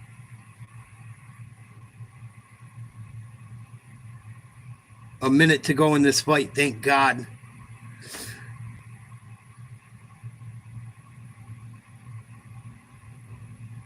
Rozenstruik trying to get up. Pavlovich takes his back. Lands a big right hand finally. Come on, Rozenstruik, you got to get up. More right hands from Pavlovich. Nothing big, though. 35 seconds to go. Pavlovich finally gets pushed off by Rozenstruik. The guy's got 25 seconds to go. Standing up. Oh, and Pavlovich counters with a big left again. Rozenstruik's balance is all off. 15 seconds. Rozenstruik's got to go for it. 8, 7. Oh, big left hand. Rozenstruik landed one, but Pavlovich returns fire. And that's it. Fight's over. I never want to see either of these guys fight ever again. They sucked. What a boring fight. I hate fights like that. Lay on top of each other and don't do anything. At least go for a submission. Try to choke them out. Just laying on each other, fucking punching each other. It's so stupid.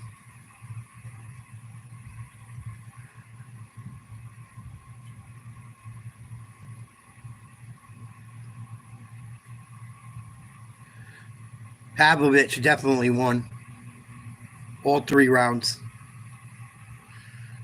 But nothing really impressive.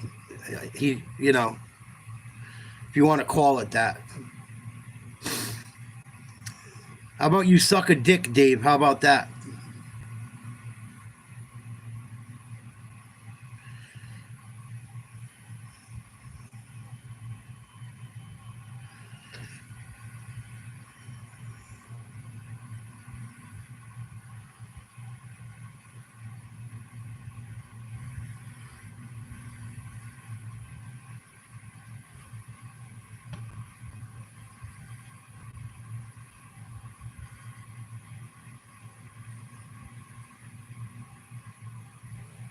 DC and Chan every Monday and Thursday. Don't miss it. And now for the official decision brought to you by Bud Light, the official beer sponsor of the UFC. Here's Joe. Well, ladies and gentlemen, after 3 rounds, we go to the scorecards, and all 3 judges score it 30-27. Your winner by unanimous decision, Sergey Pavlovich. Congratulations to Sergey Pavlovich, who defends his ranking here in Saudi Arabia. All the celebs that are out here. What a boring fight that was. George St. Pierre at the fights.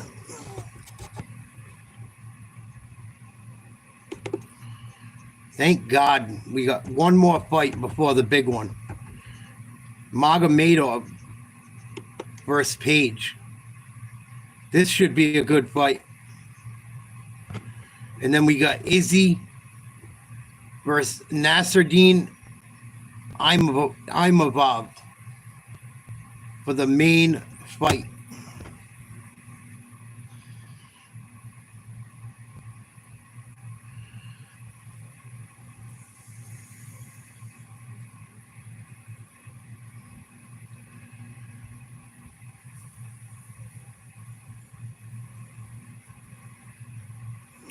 David, fuck off. How about that? No one cares what you have to say, you fucking butt plug. Then why are you here? You fucking weirdo. If you don't like sports, why are you here? You fucking moron.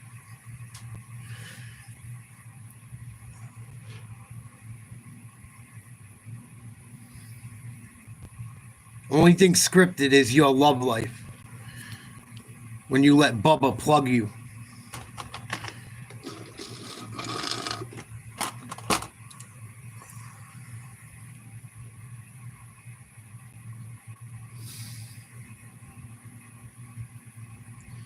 Fucking annoying moron.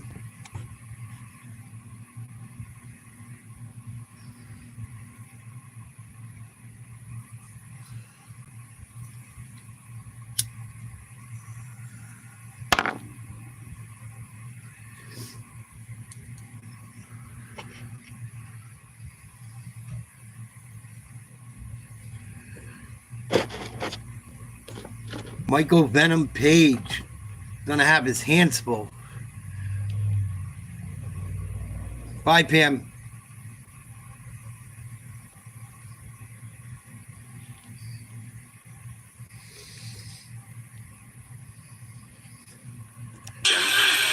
I've seen it all before, and the difference is he hasn't come across anything like me ever.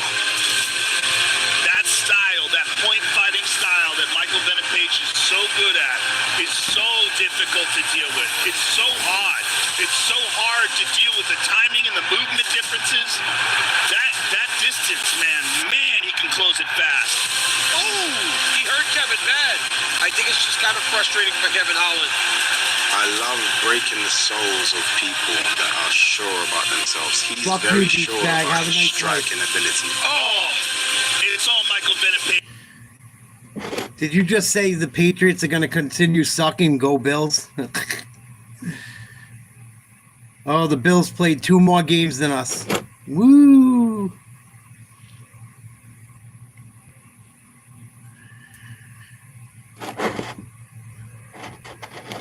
Bills can't even win a Super Bowl if they fucking paid for one.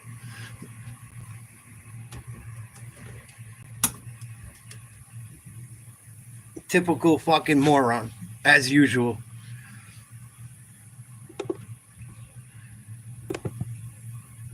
They always fucking expose how stupid they are by the comments they make. These trolls.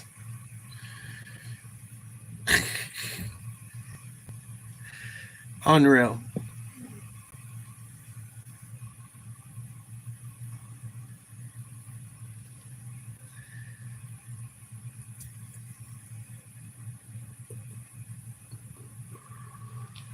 Michael Venom Page getting ready to make his ring walk. Here he comes.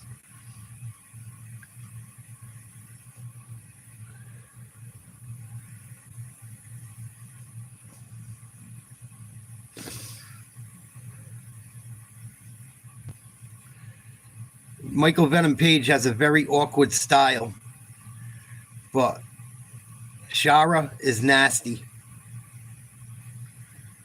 Michael Venom Page might get his head knocked off tonight. Or taken to the ground and have the fuck beat out of him. He could also pull a big upset. I think this would be a big upset if Michael Venom Page pulls it off. He's tall. He's got a big reach. He throws nasty kicks. He's got an awkward style. But Shara the Bullet Magomedov is fucking nasty. Nasty. Michael Venom Page, one of 2 English middleweights, born in London, England.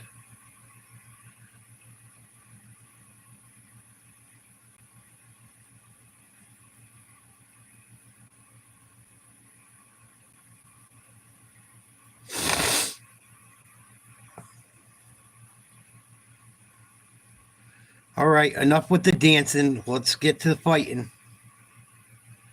Are you a dancer or a fighter?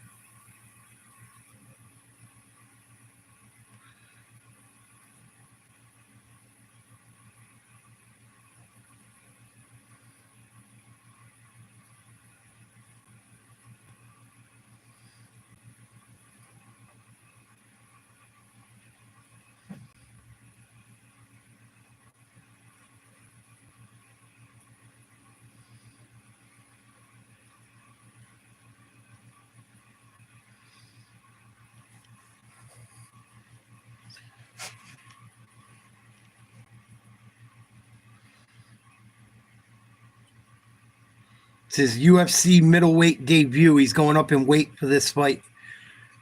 He's got 13 knockouts, 16 of his 22 wins. 10-time kickboxing world champ.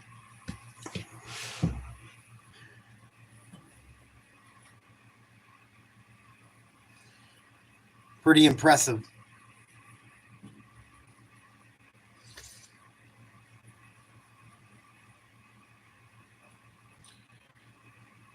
He looks pretty pumped up, ready to go. He better be. He's got a massive challenge ahead of him right now.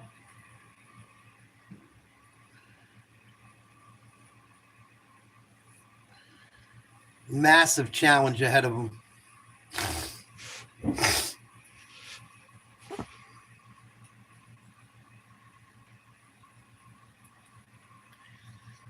Here comes Shara, the Bullet.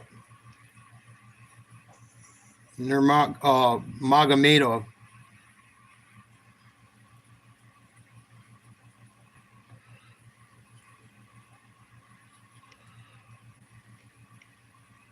with his trademark red beard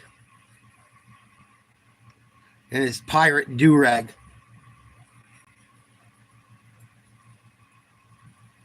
Guy looks like a mercenary.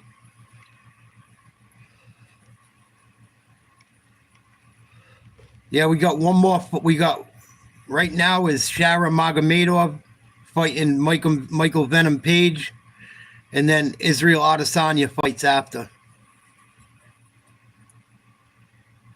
And then tonight we got David Benavides versus David Morrell Jr.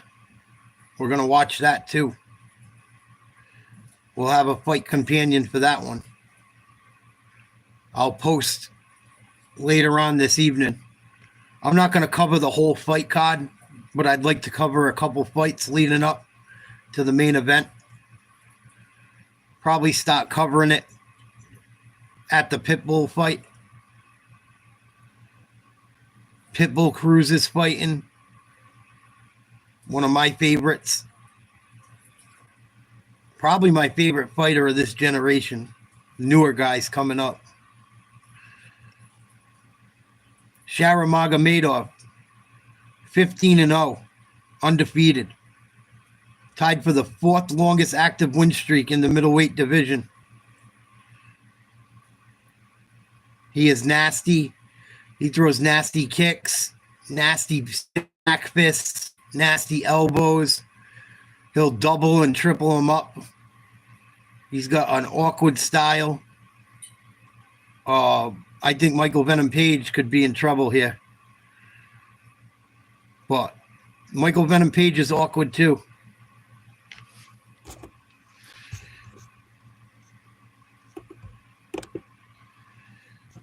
Magomedov, 30 years old, 6'2", 185 pounds, 73-inch reach. Michael Venom Paige, 37, 6'3", 185 and a half pounds, 79-inch reach. Venom Paige is the underdog. Introducing to you first, fighting out of the blue corner. This mixed martial artist is 6 feet 3 inches tall, weighing in officially 185 and 1/2 pounds in 25 professional fights. His record stands at 22 victories with 3 defeats. He fights out of London, England. Here is Michael Venom.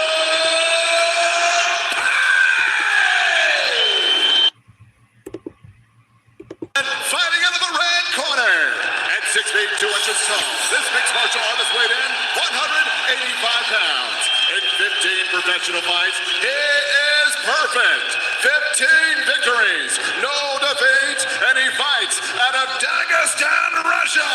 Here is the undefeated Shada Bullet Magomedov. And your referee in charge, Jason Herzog. Jason Herzog is the steward of the Octagon for this one. There it is, the Octagon steward. It's my favorite one you bring to the table, John Gibbon. Of all the things, that's the one. I don't know if I should take that as a compliment. I like foraging for openings for what it's worth. Well, these guys will be doing a lot more than that. Massive middleweight battle in front of us. Everyone around the world is waiting for this one. If you needed reminding, MVP's in the whites.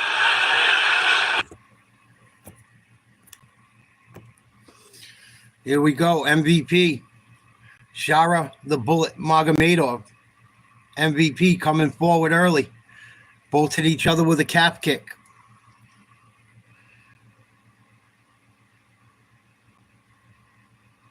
Both guys bouncing. Nice calf kick by Magomedov. Venom Paige in his karate stance. Gets hit with another calf kick.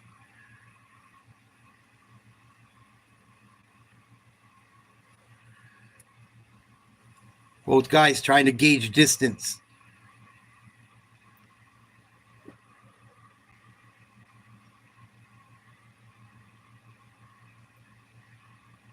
Swing and a miss by Magomedov, trying for that leg calf kick again.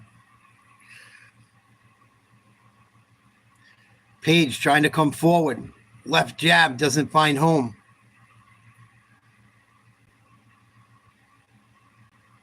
I'm surprised Paige hasn't used the jab more early in this fight. Minute and a half into it.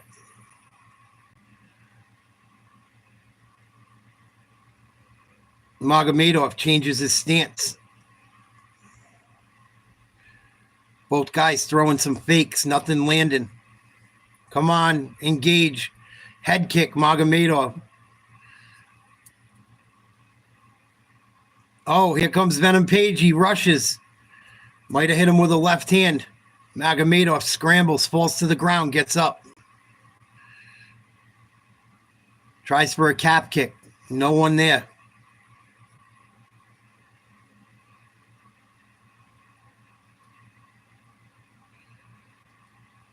Both guys have awkward styles trying to feel each other out.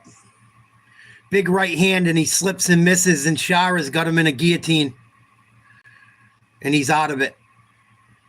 Paige got lucky there. Paige trying for a takedown. Clinch up against the fence. I'm surprised to see him try to bring this to the ground. And Magomedov gets out of it. Paige pushing forward.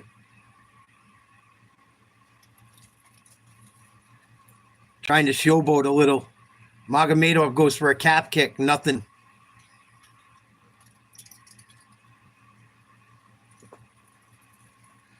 This is like watching a karate movie so far. Come on. Paige lands a cap kick.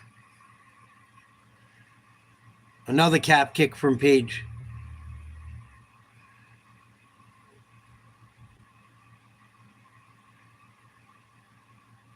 Body shot from Paige.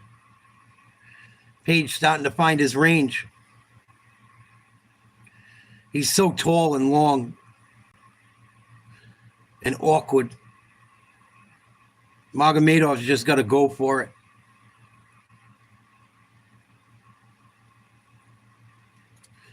It's the first time I've seen Magomedov not go for it in a fight. Maybe he's just trying to feel him out early, but usually he's very active. Right hand lands by Paige. Magomedov being a little apprehensive. I don't think it's good. I think it favors Paige. Couple kicks, none of them land. Magomedov having trouble second half of this first round. Big right hand lands for Magomedov.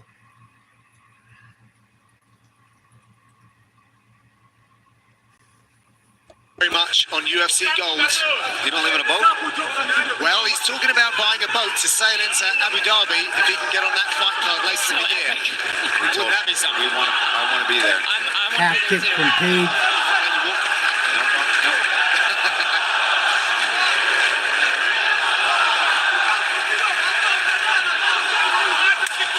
Another calf kick by Magomedov. Bullet has to try to Ooh. do as MVP Sitting back kick strikes. misses from He's got to try to Magomedov. stand his ground and find a counter without getting hit with that right hand. Easier said than done.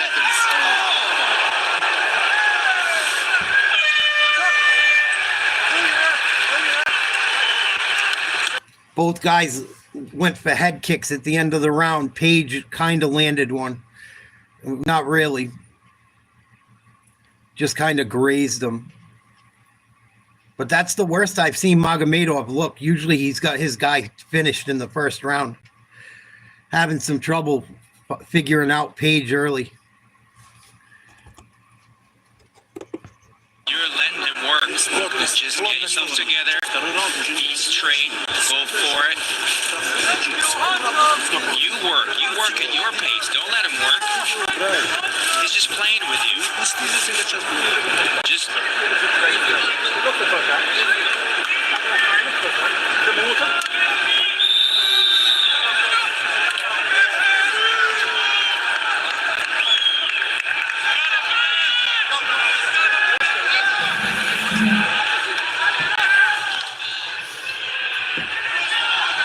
Round two, here we go. Check out ESPN's information. Michael Venom Paige giving Magomedov some trouble. I think he might even stole that first round.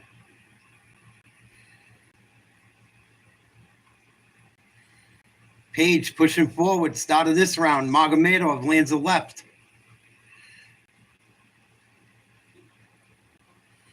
Magomedov throws another left. He's starting to get more aggressive. Here we go. He might have to take a punch from Paige to get inside. Big right hand lands by Paige. Magomedov backs up. Don't see him go backwards very much in his fights. He's been on his back foot tonight.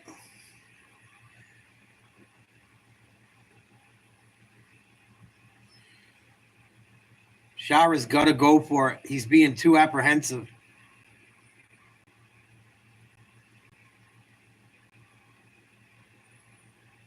Misses another leg kick.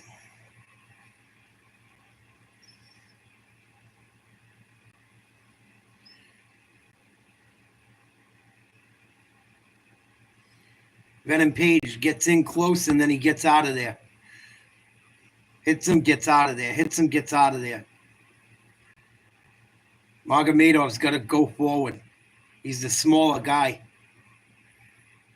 Struggling to get going against Venom Paige. Paige has landed 58% of his significant strikes. Magomedov only 35.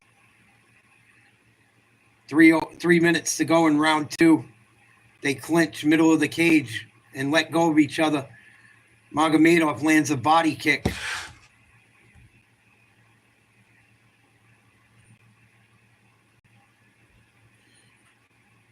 Paige winning the significant strike battle so far.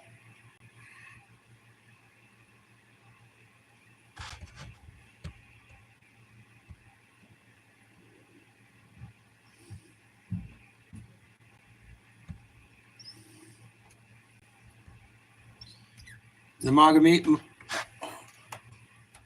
lands a couple kicks of his own, cap kicks.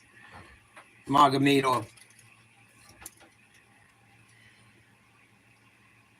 Backing Paige up this round. Oh, big jumping knee. Lands for Paige, and he lands an elbow. Big right elbow. Lands a left jab.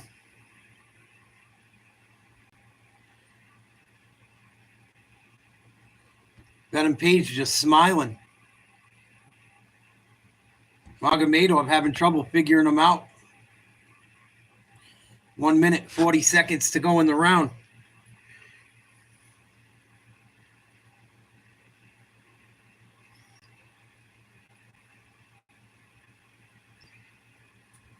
Both guys just flinching. Come on. Body shot from Venom Paige lands. Venom Paige running. Circling back and forth, left and right, dancing. Every time Magomedov gets close enough to hit him, he runs away. I don't know if he's trying to tire him out or he's playing head games.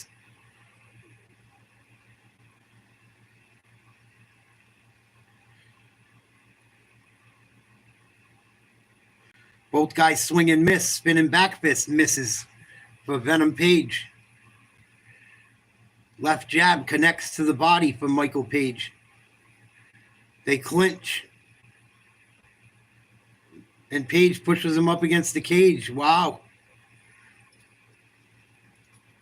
Shara the Bullet Magomedov having a lot of trouble in this round again. He has not looked comfortable during this fight at all. 20 seconds to go in the round. They continue to clinch. 10 seconds. Big elbow lands by Paige. Nothing seems to hurt Magomedov. He's not flinching. He's not bleeding. But he's losing. And he's probably down two rounds to none. Wow, we might see another upset. This would be a big upset, in my opinion.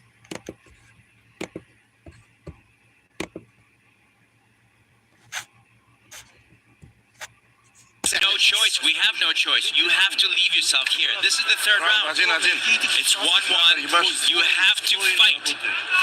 I got it 2-0.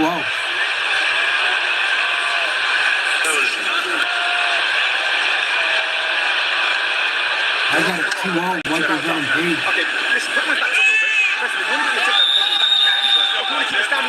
Remember, he's going for Mike. He's going to go for block now, yeah? He's going to go for block.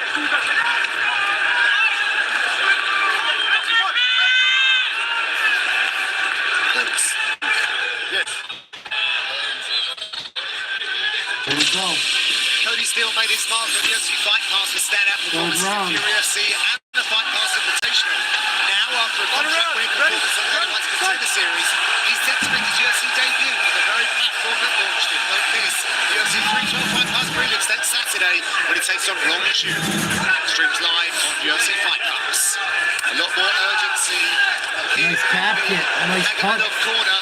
The Pirate needs to find his compass. Popped his head like a Pez dispenser there.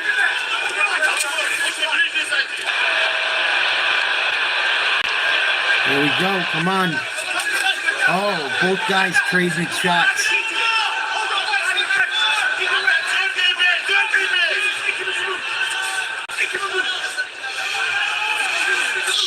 Magomedov can't find anything. Oh, body kick. Stick and move. Magomedov desperately trying to engineer something different. Magomedov got to do something. Think he's 1-1. Yeah, MVP looks good. I do not.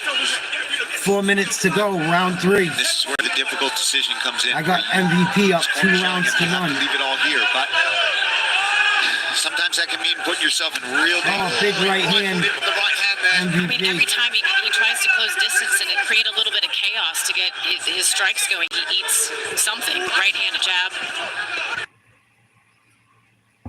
Magomedov cannot get going against MVP. MVP's not hurting him, at least not so far, but he's out striking him badly.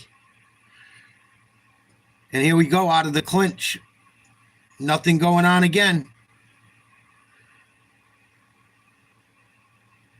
MVP lands an elbow and a left and a right.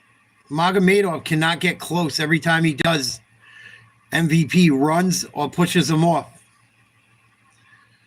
He's talking a lot of shit. Rightfully so. He looks good tonight. Lands a left.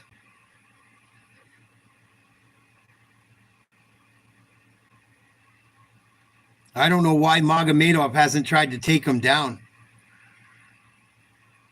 I'm really surprised. I thought he had better ground game than he's shown tonight. I think he wants to stand with Paige, but Paige just doesn't let him get close enough. Paige just lands and then runs away. Lands and runs away. Lands and runs away.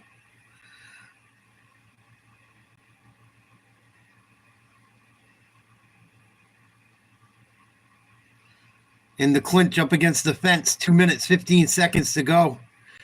Magomedov got to do something because this fight's over. If not, he needs a knockout, I think.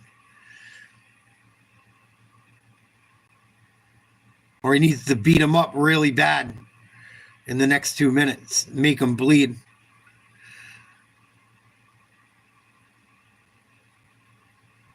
Couple knees from Magomedov, nothing crazy.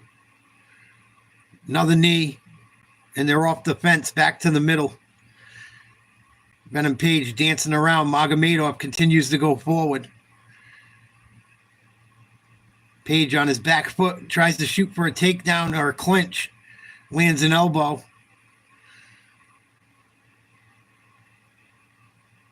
$125 to go. Magomedov's got to go for it. He's got to be okay with getting knocked the fuck out or losing. I don't know. It doesn't seem like Venom Paige has hurt him at all. So I don't know why he's afraid to engage. Big right hand and a left by Magomedov. Finally. Another one lands by Magomedov, a head kick, kind of blocked. Nice calf kick by Magomedov. Paige throws a right, might have landed. Big swing and a miss by Paige. I think Paige is starting to get tired, but there's not much time left. Oh, big right hand, Magomedov. Misses a head kick. 30 seconds left. Come on, you got to go. You got to go. Both guys miss on the offensive. 20 seconds.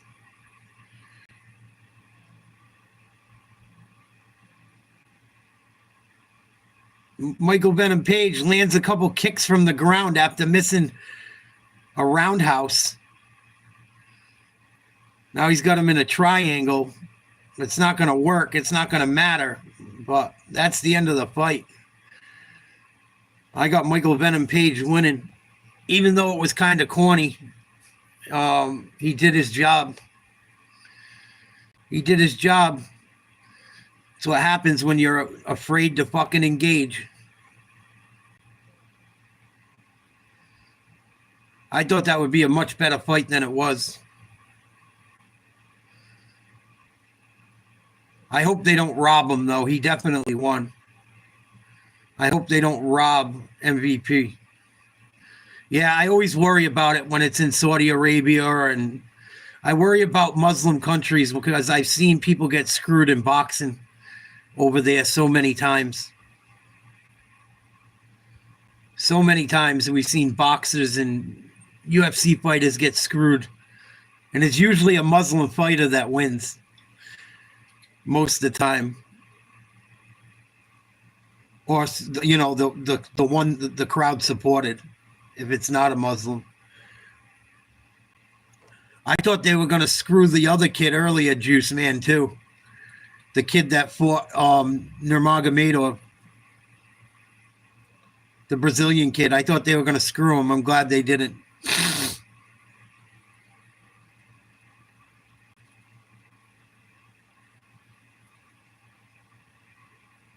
Yeah, I agree with that wholeheartedly.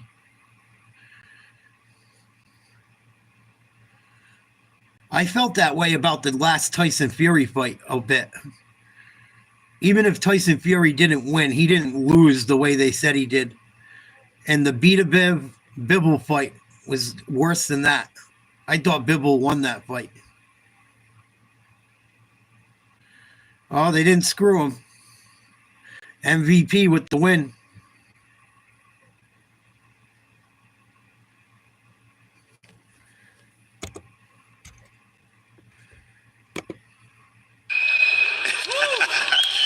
MVP, congratulations. Charles Bullet is not an easy task to take on, especially up a weight class. Taking that, how does that feel to come in here up a weight class and take somebody's undefeated record? Big up Saudi Arabia. Thank you for having me here. You guys are extremely welcoming, and I hope you would love to have me back. Please, I would love to come back. You like him? I can't stand him. Everybody, I don't like him at all. I think he's boring as fuck. I am the captain now. Michael, you're such an elusive fighter, in and out, and you were able to capitalize on that. Did anything give you any trouble throughout here with Charles Bullet, trying to attack your legs or anything throughout there? You seemed to be at ease, and it looked like you were going for a few takedowns, trying to mix things up. Was that something that you had planned on coming in here tonight? Yes, of course. I wanted to mix up. Firstly, again, Charles Bullet is an amazing He's got no ground MMA game. fighter. Regardless of this result, he's going to go on and do some amazing things. Big shout out, big applause for Charles Bullet, please. And Michael, obviously, moving up to 185, but your home is at 170 pounds. What can we expect for you next? Where do you want your next fight to be? And if so, if it's 170, is there anybody in particular that you'd like to fight? Well, one thing I knew coming up, my body's not going to be used to this just yet. I felt a little bit during this fight, so I need to practice a bit more at this weight. But for now, I've got some work to do at 170. Guys, make sure you're watching, because I'm coming. And can we see that ring one more time? Show the camera there, MVP. this captain just caught the treasure. All right, let's hear it for your winner, Michael Venom Page. MVP with all the moves and all the lines. I can't wait till he's got to fight a real mixed martial artist. I can't believe Shara didn't put him on his back. Stupid fucking game plan.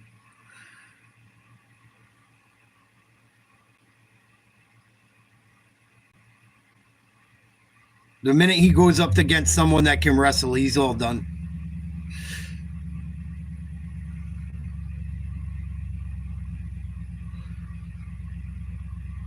What a shitty fucking pay-per-view next weekend. I can't believe they're charging people $70 for that card next weekend. Jake Matthews versus Prado, Crute versus Bellato. The only good fight is the last fight of the night.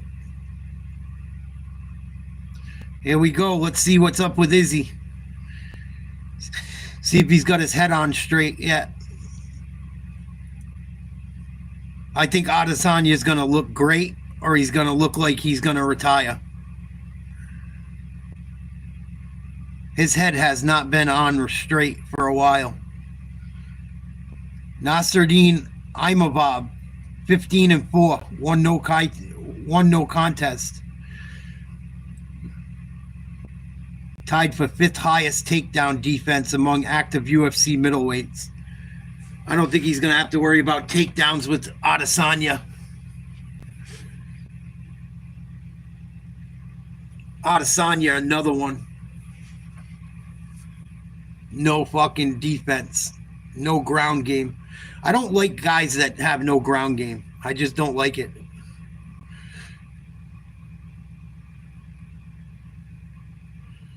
I like to see guys that can do everything.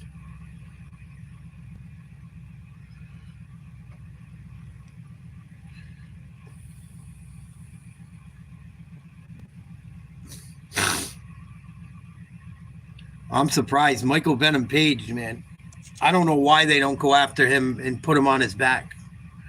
I would put him on his back right away. Or at least try to.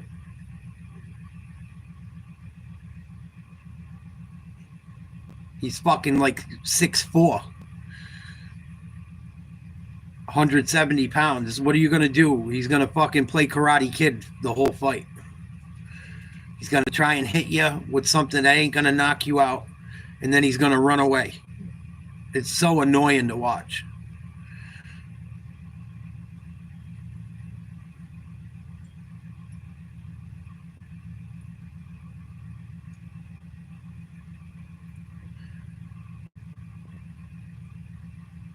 See what's up with Izzy, man.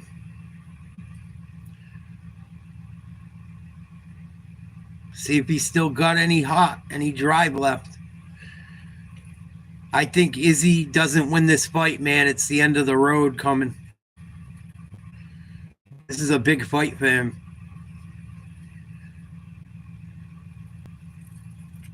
I think fucking Izzy might be all done if he loses this one.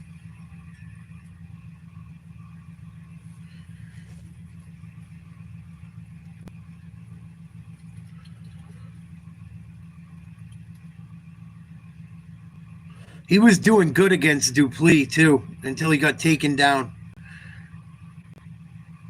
These guys have great stand-up, but they can't fucking do anything on the ground. They usually get exposed eventually.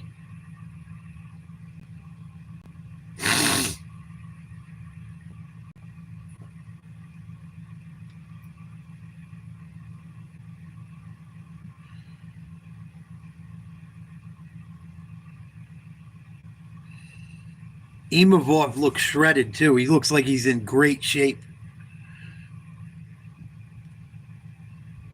And he's tall. He's taller than I thought he was. Him and Izzy are about the same size.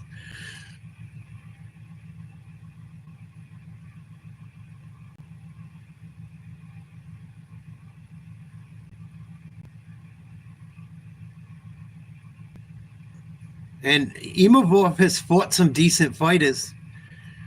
He's fought Strickland. So I don't think he'll be like starstruck fighting Izzy.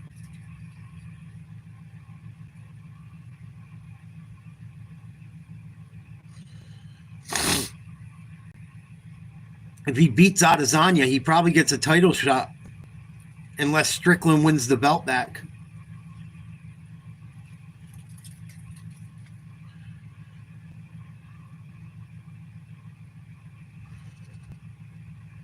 Izzy, they said, was training with Robert Whittaker leading up to this fight.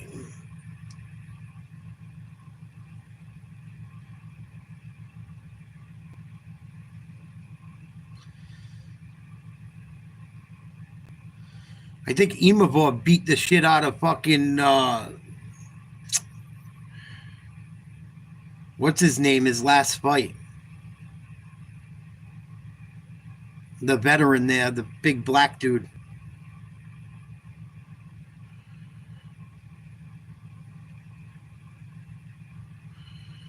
But he's got some knockout power. This should be good.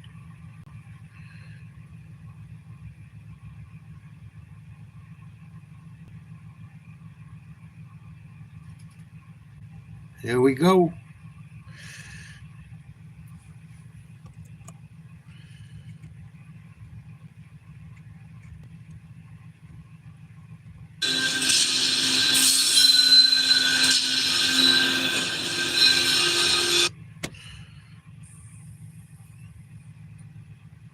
I don't know. I got a feeling Imavov might take him out. I think Izzy might be all done, man.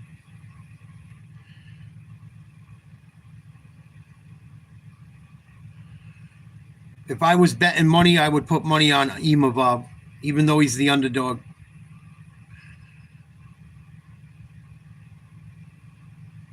I think Izzy's on his way out. I don't think he's as hungry as he once was.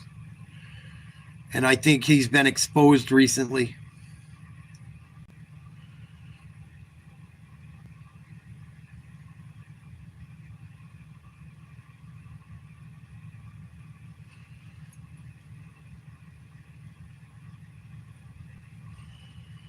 But you never know. I think he's all done, dude. After that DUI and shit, and he's been seeming like he's almost like he doesn't seem into fighting no more. Even in his press conferences. Not leading into this fight, but after his last loss, I didn't like how he looked and how he talked. He doesn't sound into fighting anymore. Not like he used to.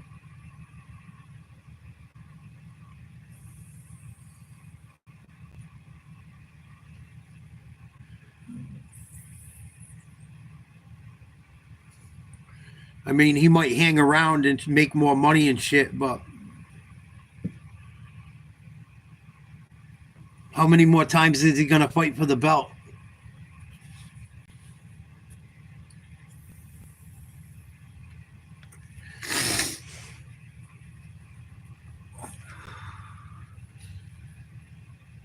Nasruddin Imavov, 4-fight unbeaten streak, 3-0, 1 no contest. 4 highest strike accuracy, active middleweights in the UFC. 2nd largest strike differential among active middleweights. Outstrikes his opponent by 2 strikes per minute.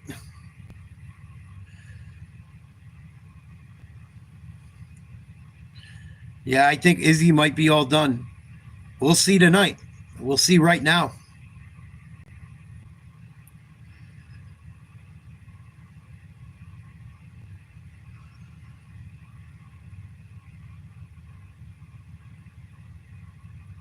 Imavov looks fucking shredded, too.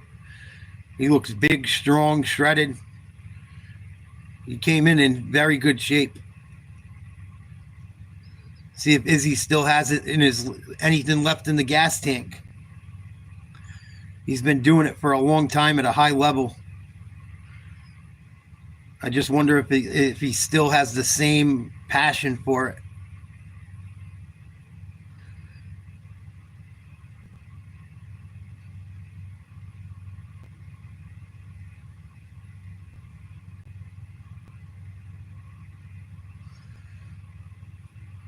See, we'll see what happens. He could get exposed tonight, too, because of his ground game. That's one thing I worry about with Adesanya. He gets put on his fucking back, he's in trouble. He's got great stand-up. Amazing kickboxer. But if he gets put on the ground, it's fucking bad news for him. He's like a fish out of water. A lot of those guys that have good stand-up are like that. Amazing standing up. You put them on their back, it's a fucking problem for them. They can't get up.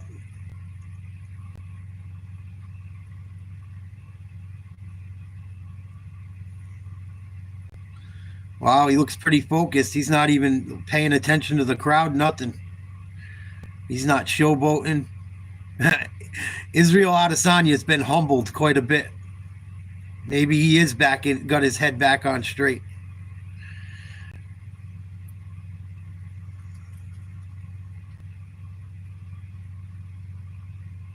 He can't wrestle. He sucks at wrestling. He got choked out by Duplessis. Come on. He got his fucking back taken.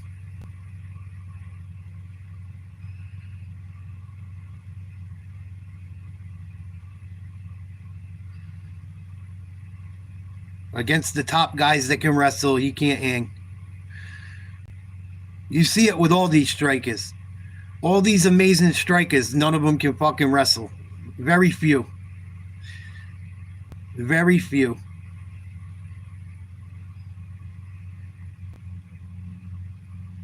He got choked the fuck out. Triple D choked him out. What are you talking about? He got put in a body triangle and put to sleep.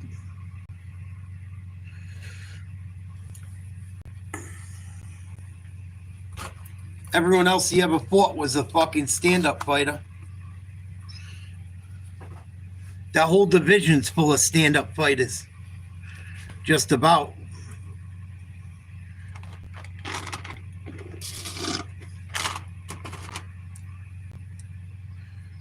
Strickland to the ground. Cannonier don't go to the ground. Whitaker don't really go to the ground. Duplessis don't go to the ground.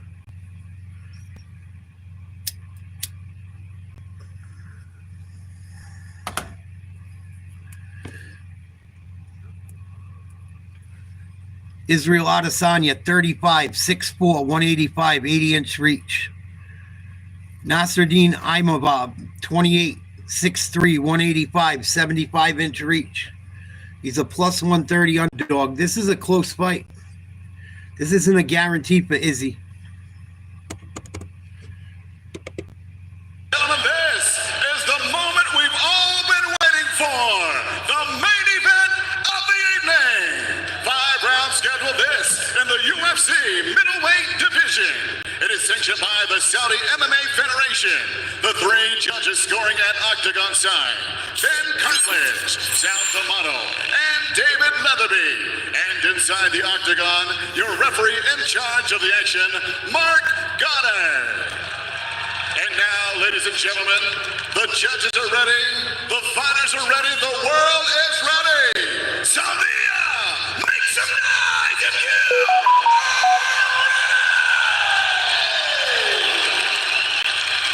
There we go.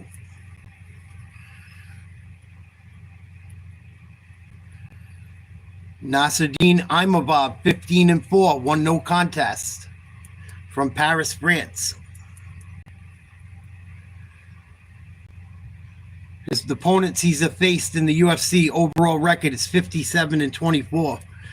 Not too shabby. Got a real test tonight, at least on the feet.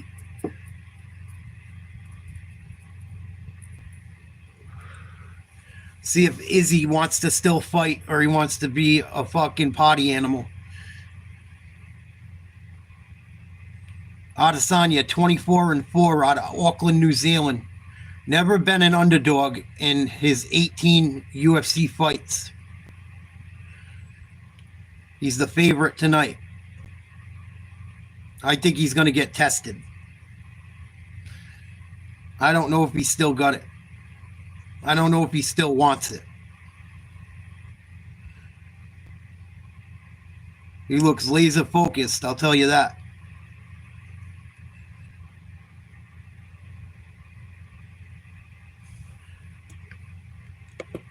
Okay, gentlemen, you understand the rules of fight and they're listing it all times. Keep yourself protected. If I say stop, you stop. If you want to touch, do it now.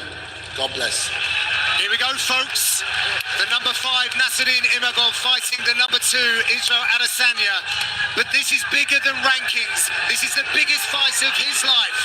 And it is a time where Israel Adesanya wants to prove he is still that guy, that he can turn back the clock, fight from a different place, and wow crowds once again.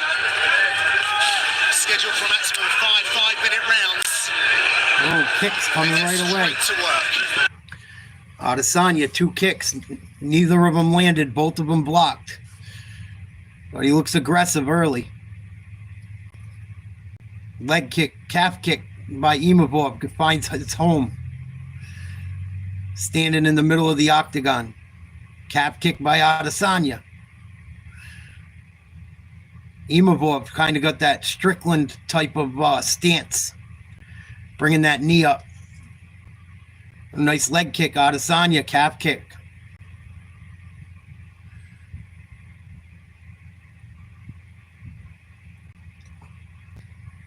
Adesanya looks good early. Oh, left hand. Imavov landed. He should have brought it. He was kind of afraid to throw it, you could tell. Misses with another left, but very close.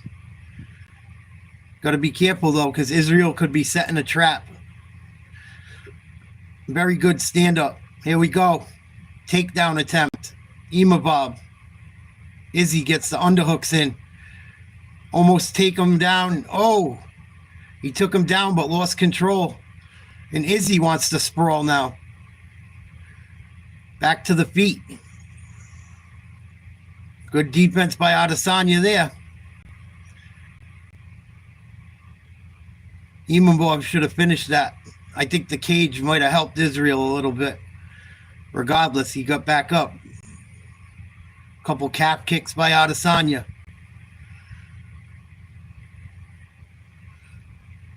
Just touching that leg. Another calf kick. Trying to keep that left check hook away from his face. Oh, big swing and a miss by Adesanya. They clinch. Izzy gets away. Close first round. Head kick blocked by Imavov. If Imavov goes for takedowns, he's got to finish him. He can't half-heartedly go into him like the last two. He's got to bring his arms together, whether it's a single or a double, and drive through. Nice jab by Adesanya. 2 minutes to go in the first.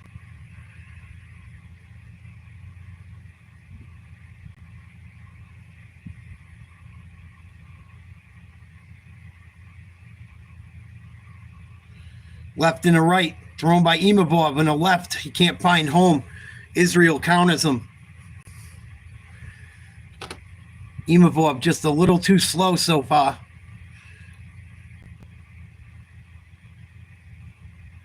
And they're in the clinch. Yeah, Adesanya tries to trip him. Lands a punch before that.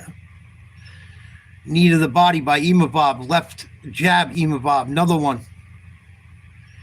I don't think they made much contact. Just a little tap. Trying to find his distance. Tough with Adesanya. He's so tall and he's got massive reach.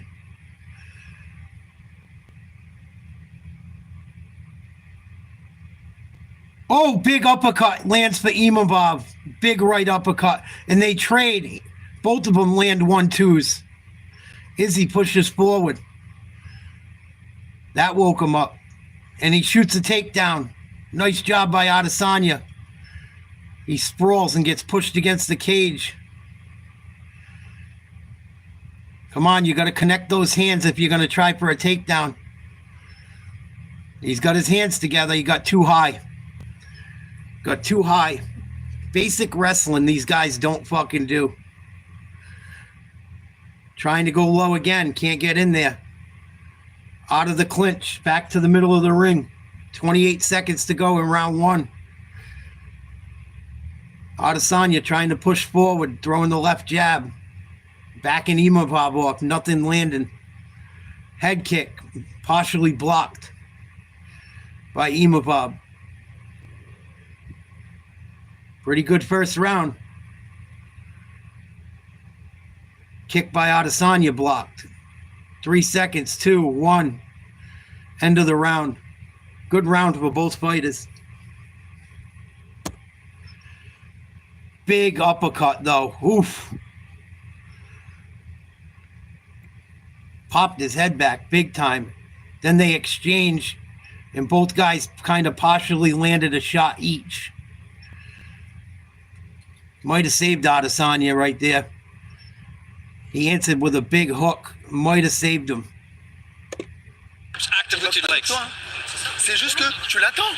You're waiting for him. Tu laisses construire. On a dit You're quoi waiting for him. You're letting him go. Actif avec le bras avant, actif What avec do you le say? bras You avant. gotta be active. You gotta Quand tu keep descends fainting. écoute-moi bien, Nas. Quand tu descends sur les luttes, descends bas. Descends au genou. When you go into wrestling, you gotta go low. Mais descends au genou, tu l'auras. Ne descends Oh, Go pas. down to the knees. Don't grab on the body. Mets-moi des fentes du bras avant, mets-moi de l'activité du bras avant. Allez, récupère, souffle, souffle. Let's go, recover. Souffle, récupère, récupère, récupère. Récupère. Welcome back to Saudi Arabia and our middleweight main events. Just an open out commercial free until the conclusion of this fight. Adesanya versus Imavov. Both having success in the opening 5 minutes. Close. I don't know how to call that first round. It's close. I have to see the numbers. Very close first round.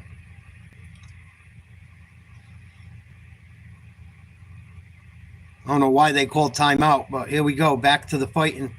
Adesanya, leg, body shot. Oh, he gets hit with a big right and a left. Adesanya's out. Imavov all over him. That's it. I told yous.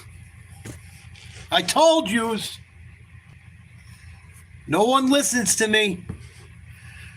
I've been on fire with my picks lately. All sports.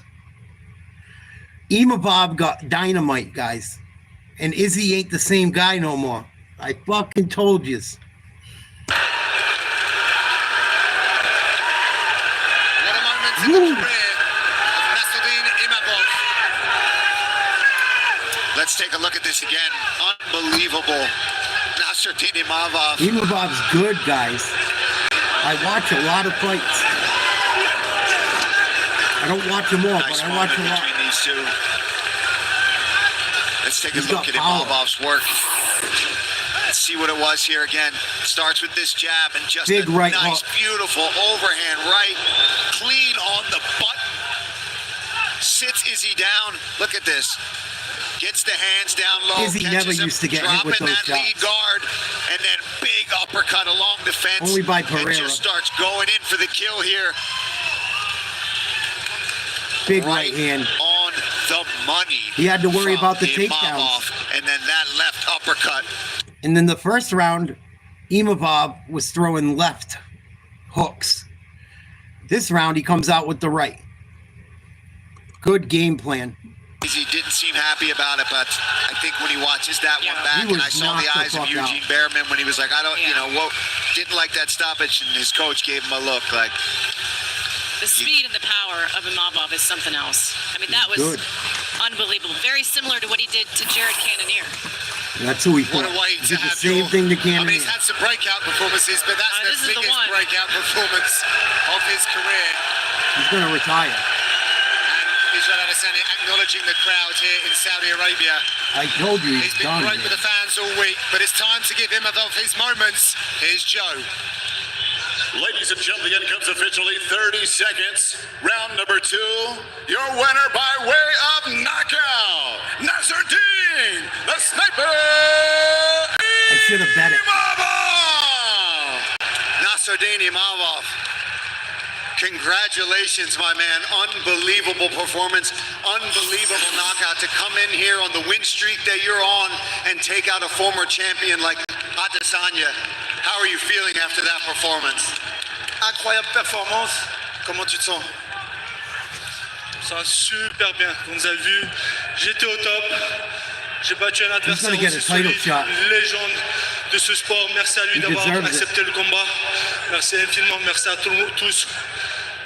Et les gars, je suis prêt.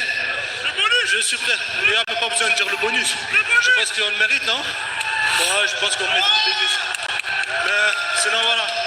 Wow. Et c'est ça qu'on mérite aussi. Le plus, c'est ça. Exactement, le bonus, c'est ça. Le vrai bonus, c'est la ceinture.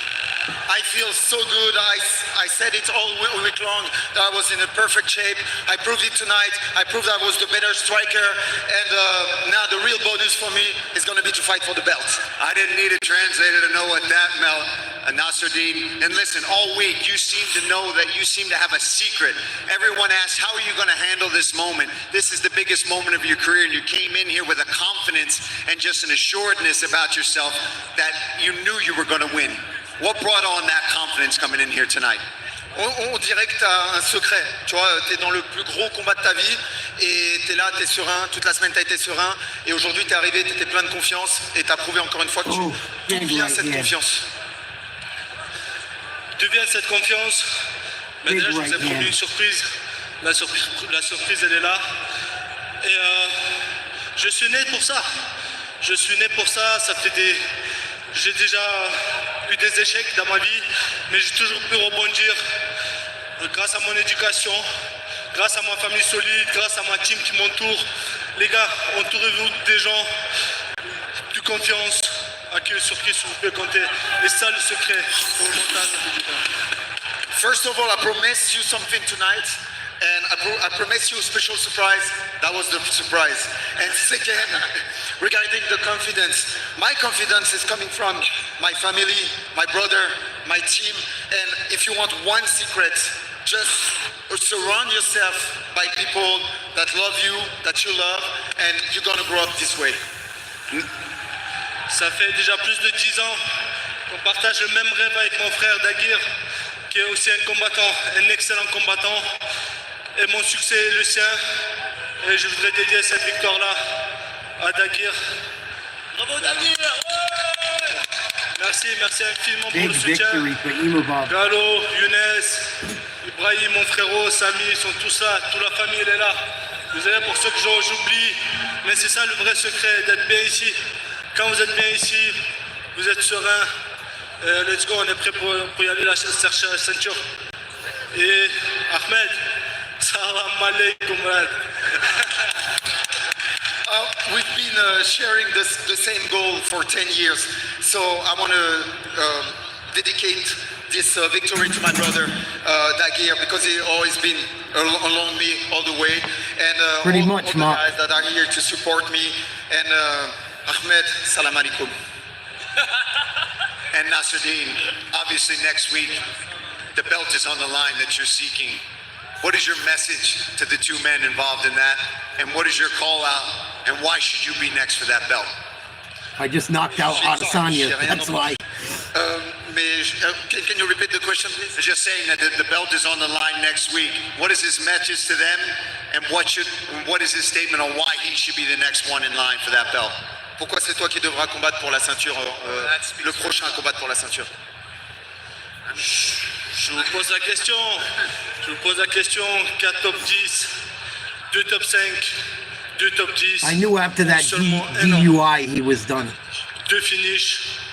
You don't get, guys don't do that shit when they're focused. Est-ce que tu mérites la ceinture ou pas? Je mérite la ceinture. You don't catch a DUI if you're focused. I think there is no doubt I'm worth the belt. I mean, 4 victories in 1 year, 2 top 5, 2 top 10, 2 finishes. The record speaks for itself. And then the performance that you put on right here. Anything else? My name is Imavov. It's not Imavov, je sais pas quoi. Imavov. Nasruddin, the sniper, Imavov. took his moment on the mic. Nasruddin Imavov with a spectacular performance here in Saudi Arabia, shooting his shots. We're not going to hear for the from title Izzy. as well. He'll get steely competition from Hamzat Chimaev. What a time for the middleweight division, and we will see the title. I hate to say I told yous, but I told yous. I had a feeling Izzy's fucking cooked. I had a bad feeling when he caught that DUI that he was just not focused. He hasn't won a fight since. Hasn't won a fight since he did that. I think he's done too, 1M. Oh, is that what happened, Mark? That makes sense. I'm not surprised. I told you guys I thought he was going to lose. I thought Izzy was been done for a while. When he lost the belt to Strickland, I knew it was over. Because he don't lose to a guy like Strickland. And when he was the guy that when he was a champ, he don't lose to fucking Strickland. No way.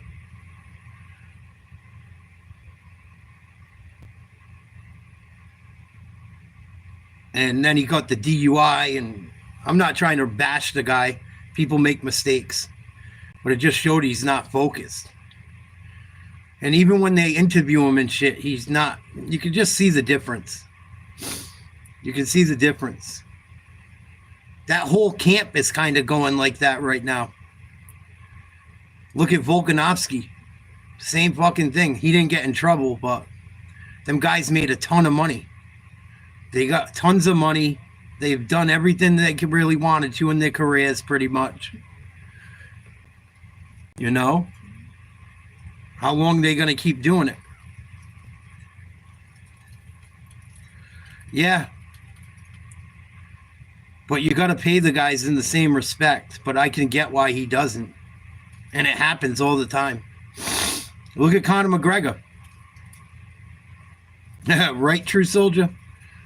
Juice Man, I told you, brother. I hate to say it, but I just knew. I don't see Izzy. He's not the fucking... He's not the same dude, man. He's just not. Even the way he carries himself. He don't talk shit the same way he used to. Like, he just doesn't seem confident. He doesn't seem confident. He doesn't seem as focused as he used to. Paying off so massively for him. And based off that performance, I'll tell you what, get that man a title shot, hands down. I know there's going to be some crazy people out there that are going to be like, no, it should be so. You do that to Israel Adesanya, give him the shot. He's next. He's got stiff competition from Hamzat. Yeah. And what he did to Robert Whittaker. Now, based on how active this man can be and how consistent he can be in the octagon, if he gets a hold of that belt, he'll defend that belt. I think it's no doubt about it. Listen, I absolutely agree with you. Hamzat's going to try to kill me, but to pull right now. I mean, as well, obviously depending on the winner, but he really wants that rematch with Strickland. Yeah. Really wants that one back. That was a fight where he was not himself, up a weight class, weird circumstances. He wants to go out there and right that wrong as well. So, I mean, the storyline is writing itself. If that is what ends up happening, obviously we have a lot to play out before that's the case. Magic from MVP tonight as well. Yeah. I mean, I feel kind of stressed after those last two fights. It was very intense in here, wasn't it? Yeah, it was great, man. I mean, the heavy... A lot of shit changed tonight. A lot of things changed. There was a couple of losses people are surprised by. Nuramagomedov losing changes that division a bit. Shara the Bullet Magomedov losing changes that whole division. He was supposed to be the next fucking up and coming. It gets handled by MVP. And then Izzy. Where does Izzy land now? He's got to go down in the rankings.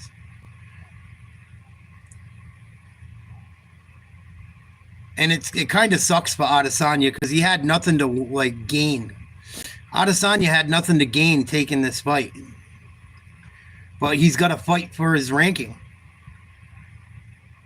Can't just sit at number 2 waiting on a fight. Can't just fight for the title every chance you get. Especially after some of the L's he's taken. That heavyweight fight, what a waste of time. I'm sorry about that one, guys. I have no control over that. That was a snoozer. The first fight of the night should have got fight of the night. That was a bloodbath. The first fight of the main card was phenomenal. Let's check out our poll. Is Israel Adesanya all done with being a top fighter? 58% said yes, 42% said no. Boy, that number changed quick.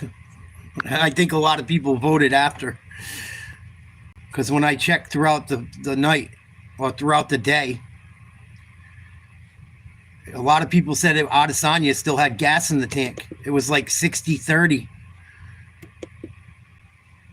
before the MVP fight. Wow. You never know, man. Never know in a fight. But Imavov is a good fighter. And Khamzat deserves a shot soon, too. I don't know if Khamzat gets a title shot before him. I mean, he broke Robert Whittaker's teeth with a fucking headlock. I don't think Imavov beats Khamzat, though. I think Khamzat gets that title. It's his for a long time. Because he looks fucking scary. Especially after that last fight against Whittaker. Oh.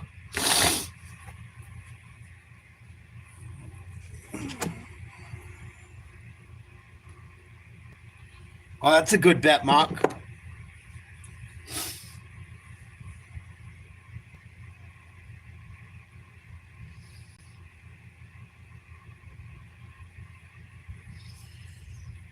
That's not a bad bet to take. Congratulations. If I was going to bet Imavov, but I just didn't want to waste the money. Every time I bet on an Adesanya fight, I get fucked. When I take Izzy, he fucking loses. When I bet against him, he wins. I never bet Adesanya. He fucks me every time. Every time he fucks me.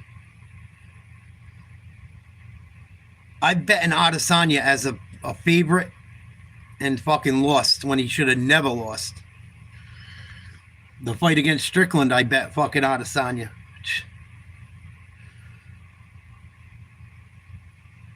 And the second fight against Pereira, I fucking bet Pereira. He loses. I stay the fuck away from anything to do with Israel Adesanya. Because you never know what you're going to get. Especially his last few fights. I used to make a lot of money with Usman when he was making his run. I used to do really well with Kamaru. I'm trying to think of some other guys. I mean, I don't bet a lot of money when I do. I usually put a couple fights together for a parlay.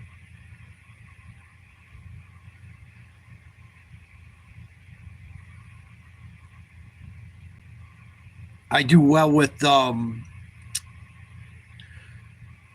Lopez. I do really good with Lopez. Seems like whatever I take with him, I win. I used to do well with Tony Ferguson too. Before he got old. I'm pretty lucky, man. I kind of can pick out when guys are at the end of their run. And it's kind of not hard to tell because you can see the young guy coming up and it's usually an older guy they're fighting. You know, and then they give the champion, usually is the favorite when he shouldn't be. Like Ferguson, when Ferguson fought Gaethje, and it was during COVID and there was no crowd, I knew Ferguson was done. I knew it. With no crowd there, I knew he wasn't going to fight well. And Gaethje was on a roll.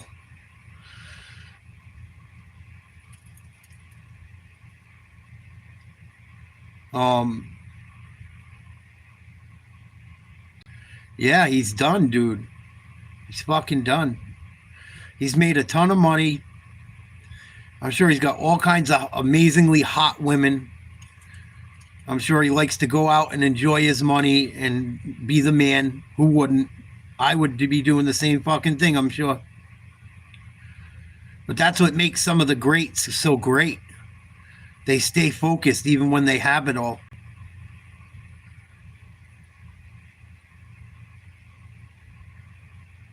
I mean, look at Conor. Same fucking thing.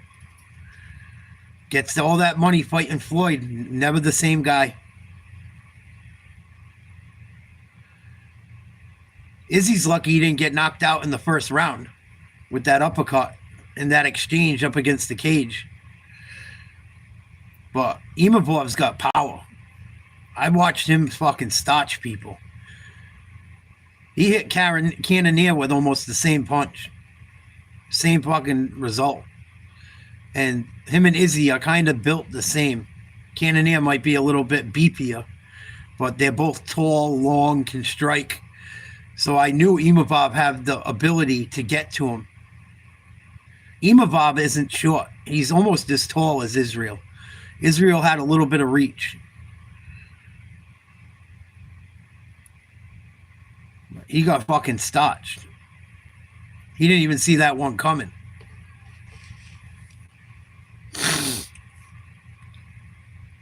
Wild.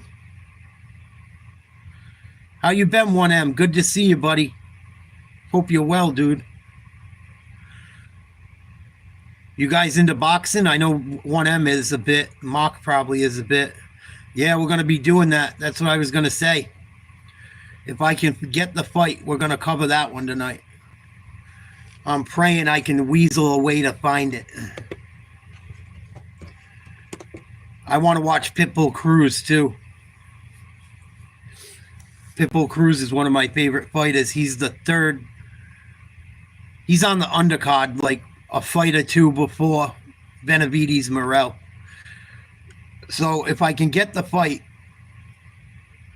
I will probably start covering it at the Pitbull Cruz fight, because he's probably my favorite fighter right now. I just like the way he fights. He's a nasty little Mexican.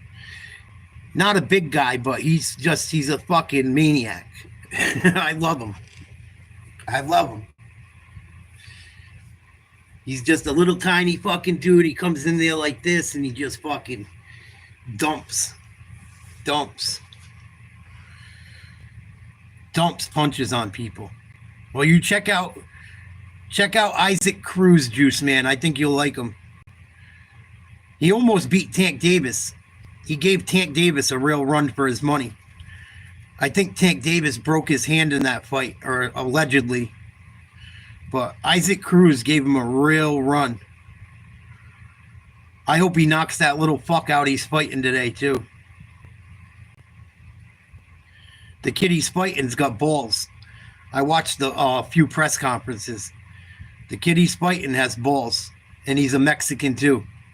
I love watching two Mexican fighters, because they're usually going to stand there and bang. So I really hope I can get that fight and we can hang out and watch that. That would be fun. It's Isaac Cruz, and then I forget the other one. I'm going to look it up right now. It goes Isaac Cruz versus the kid he's fighting, Fierro. He's fighting Fierro, I think his name is. Cruz versus Fierro. Then there's another fight for a belt, and then Benavidez Morel Jr. I hope Benavidez knocks Morel Jr.'s fucking head off. I don't like Morel Jr. I think he's talented. I don't think he deserves a title shot just yet. Yeah, he can box. He definitely can. He's got like 100 amateur fights. But he's only got like 11 professional fights. Fighting professionally is a lot different. There's way more rounds in professional fighting. It's a different style of boxing, like, you know, the point system. It's a little different fighting in the pros. I know people don't like to believe it, but it really is.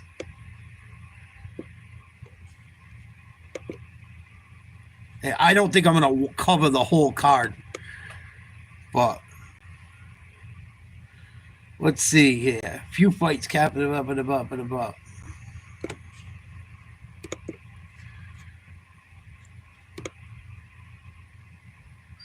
Benavides 29-0, 24 KOs, WBC interim title, and Morrell's 11-0, 9 KOs, WBA regular title will be on the line Saturday night.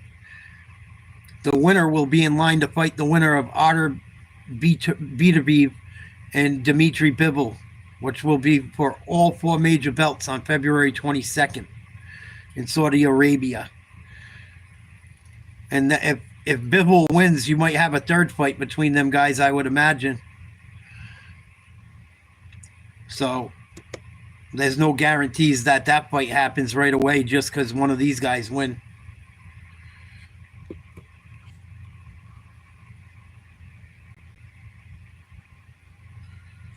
Really? I thought he looked good. I watched him in a little workout, and I thought he looked better than Morrell at the same workout. But they were only hitting pads and shit, so you never know.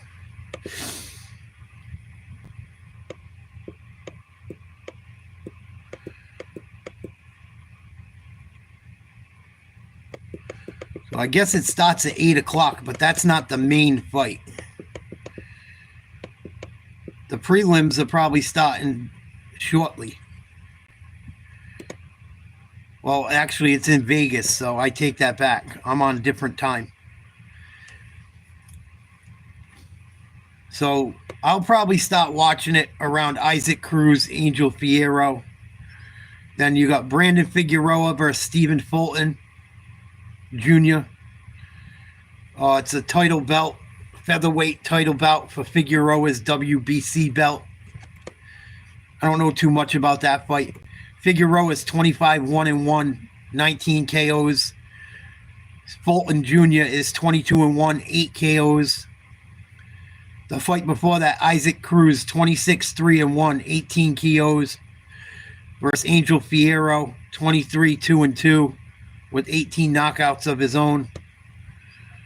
And then Benavides Morrell will fight before then. I mean, after all them. Let me see if I can find the ring walk.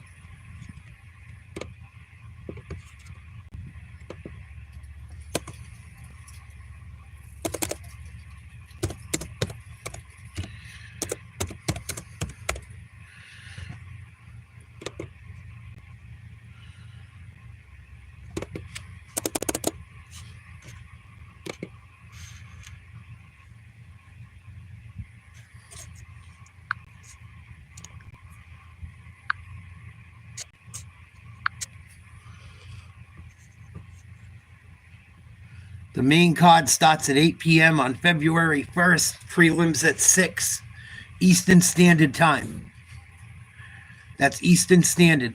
So if you're elsewhere, like my boys on the West Coast, be careful. Don't listen to my Eastern Standard Time. If it's 8 o'clock for me, it should be 5 o'clock for you. You guys know the deal.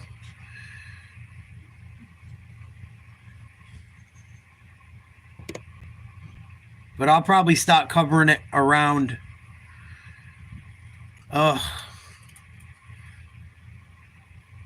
probably around 8:30, 9 o'clock. I would say. Eastern Standard Time for me.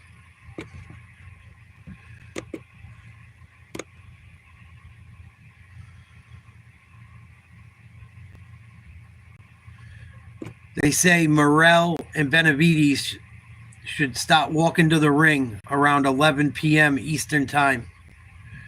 Oh, it's going to be a late one.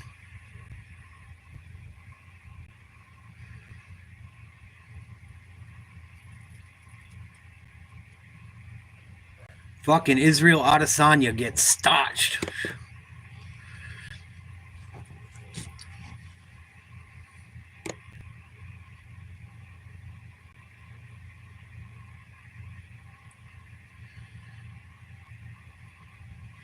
Yeah, I got Benavides in the fight 1M.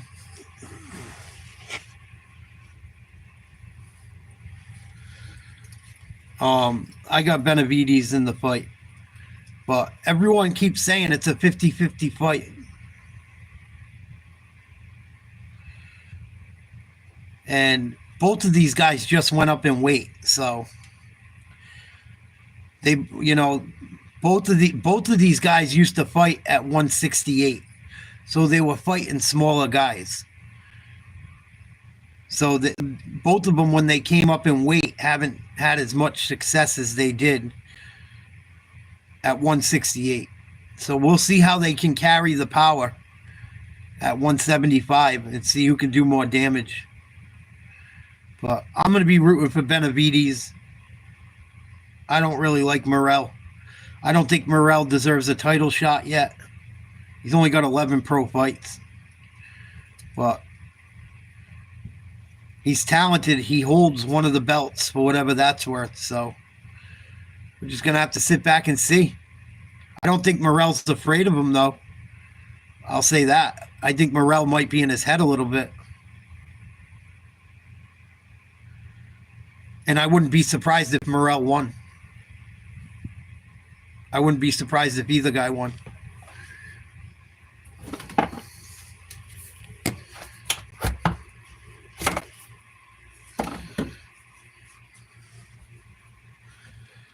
But, and another thing, Morrell is a southpaw.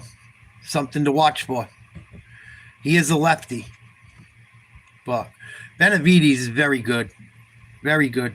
Benavides was sparring Triple G as a kid. When Benavides was a teenager, he was sparring fucking grown men like Triple G. So I think he can handle David Morrell. But we'll wait and see. Come hang out. Come watch it with me. I'll catch you guys tonight. Peace.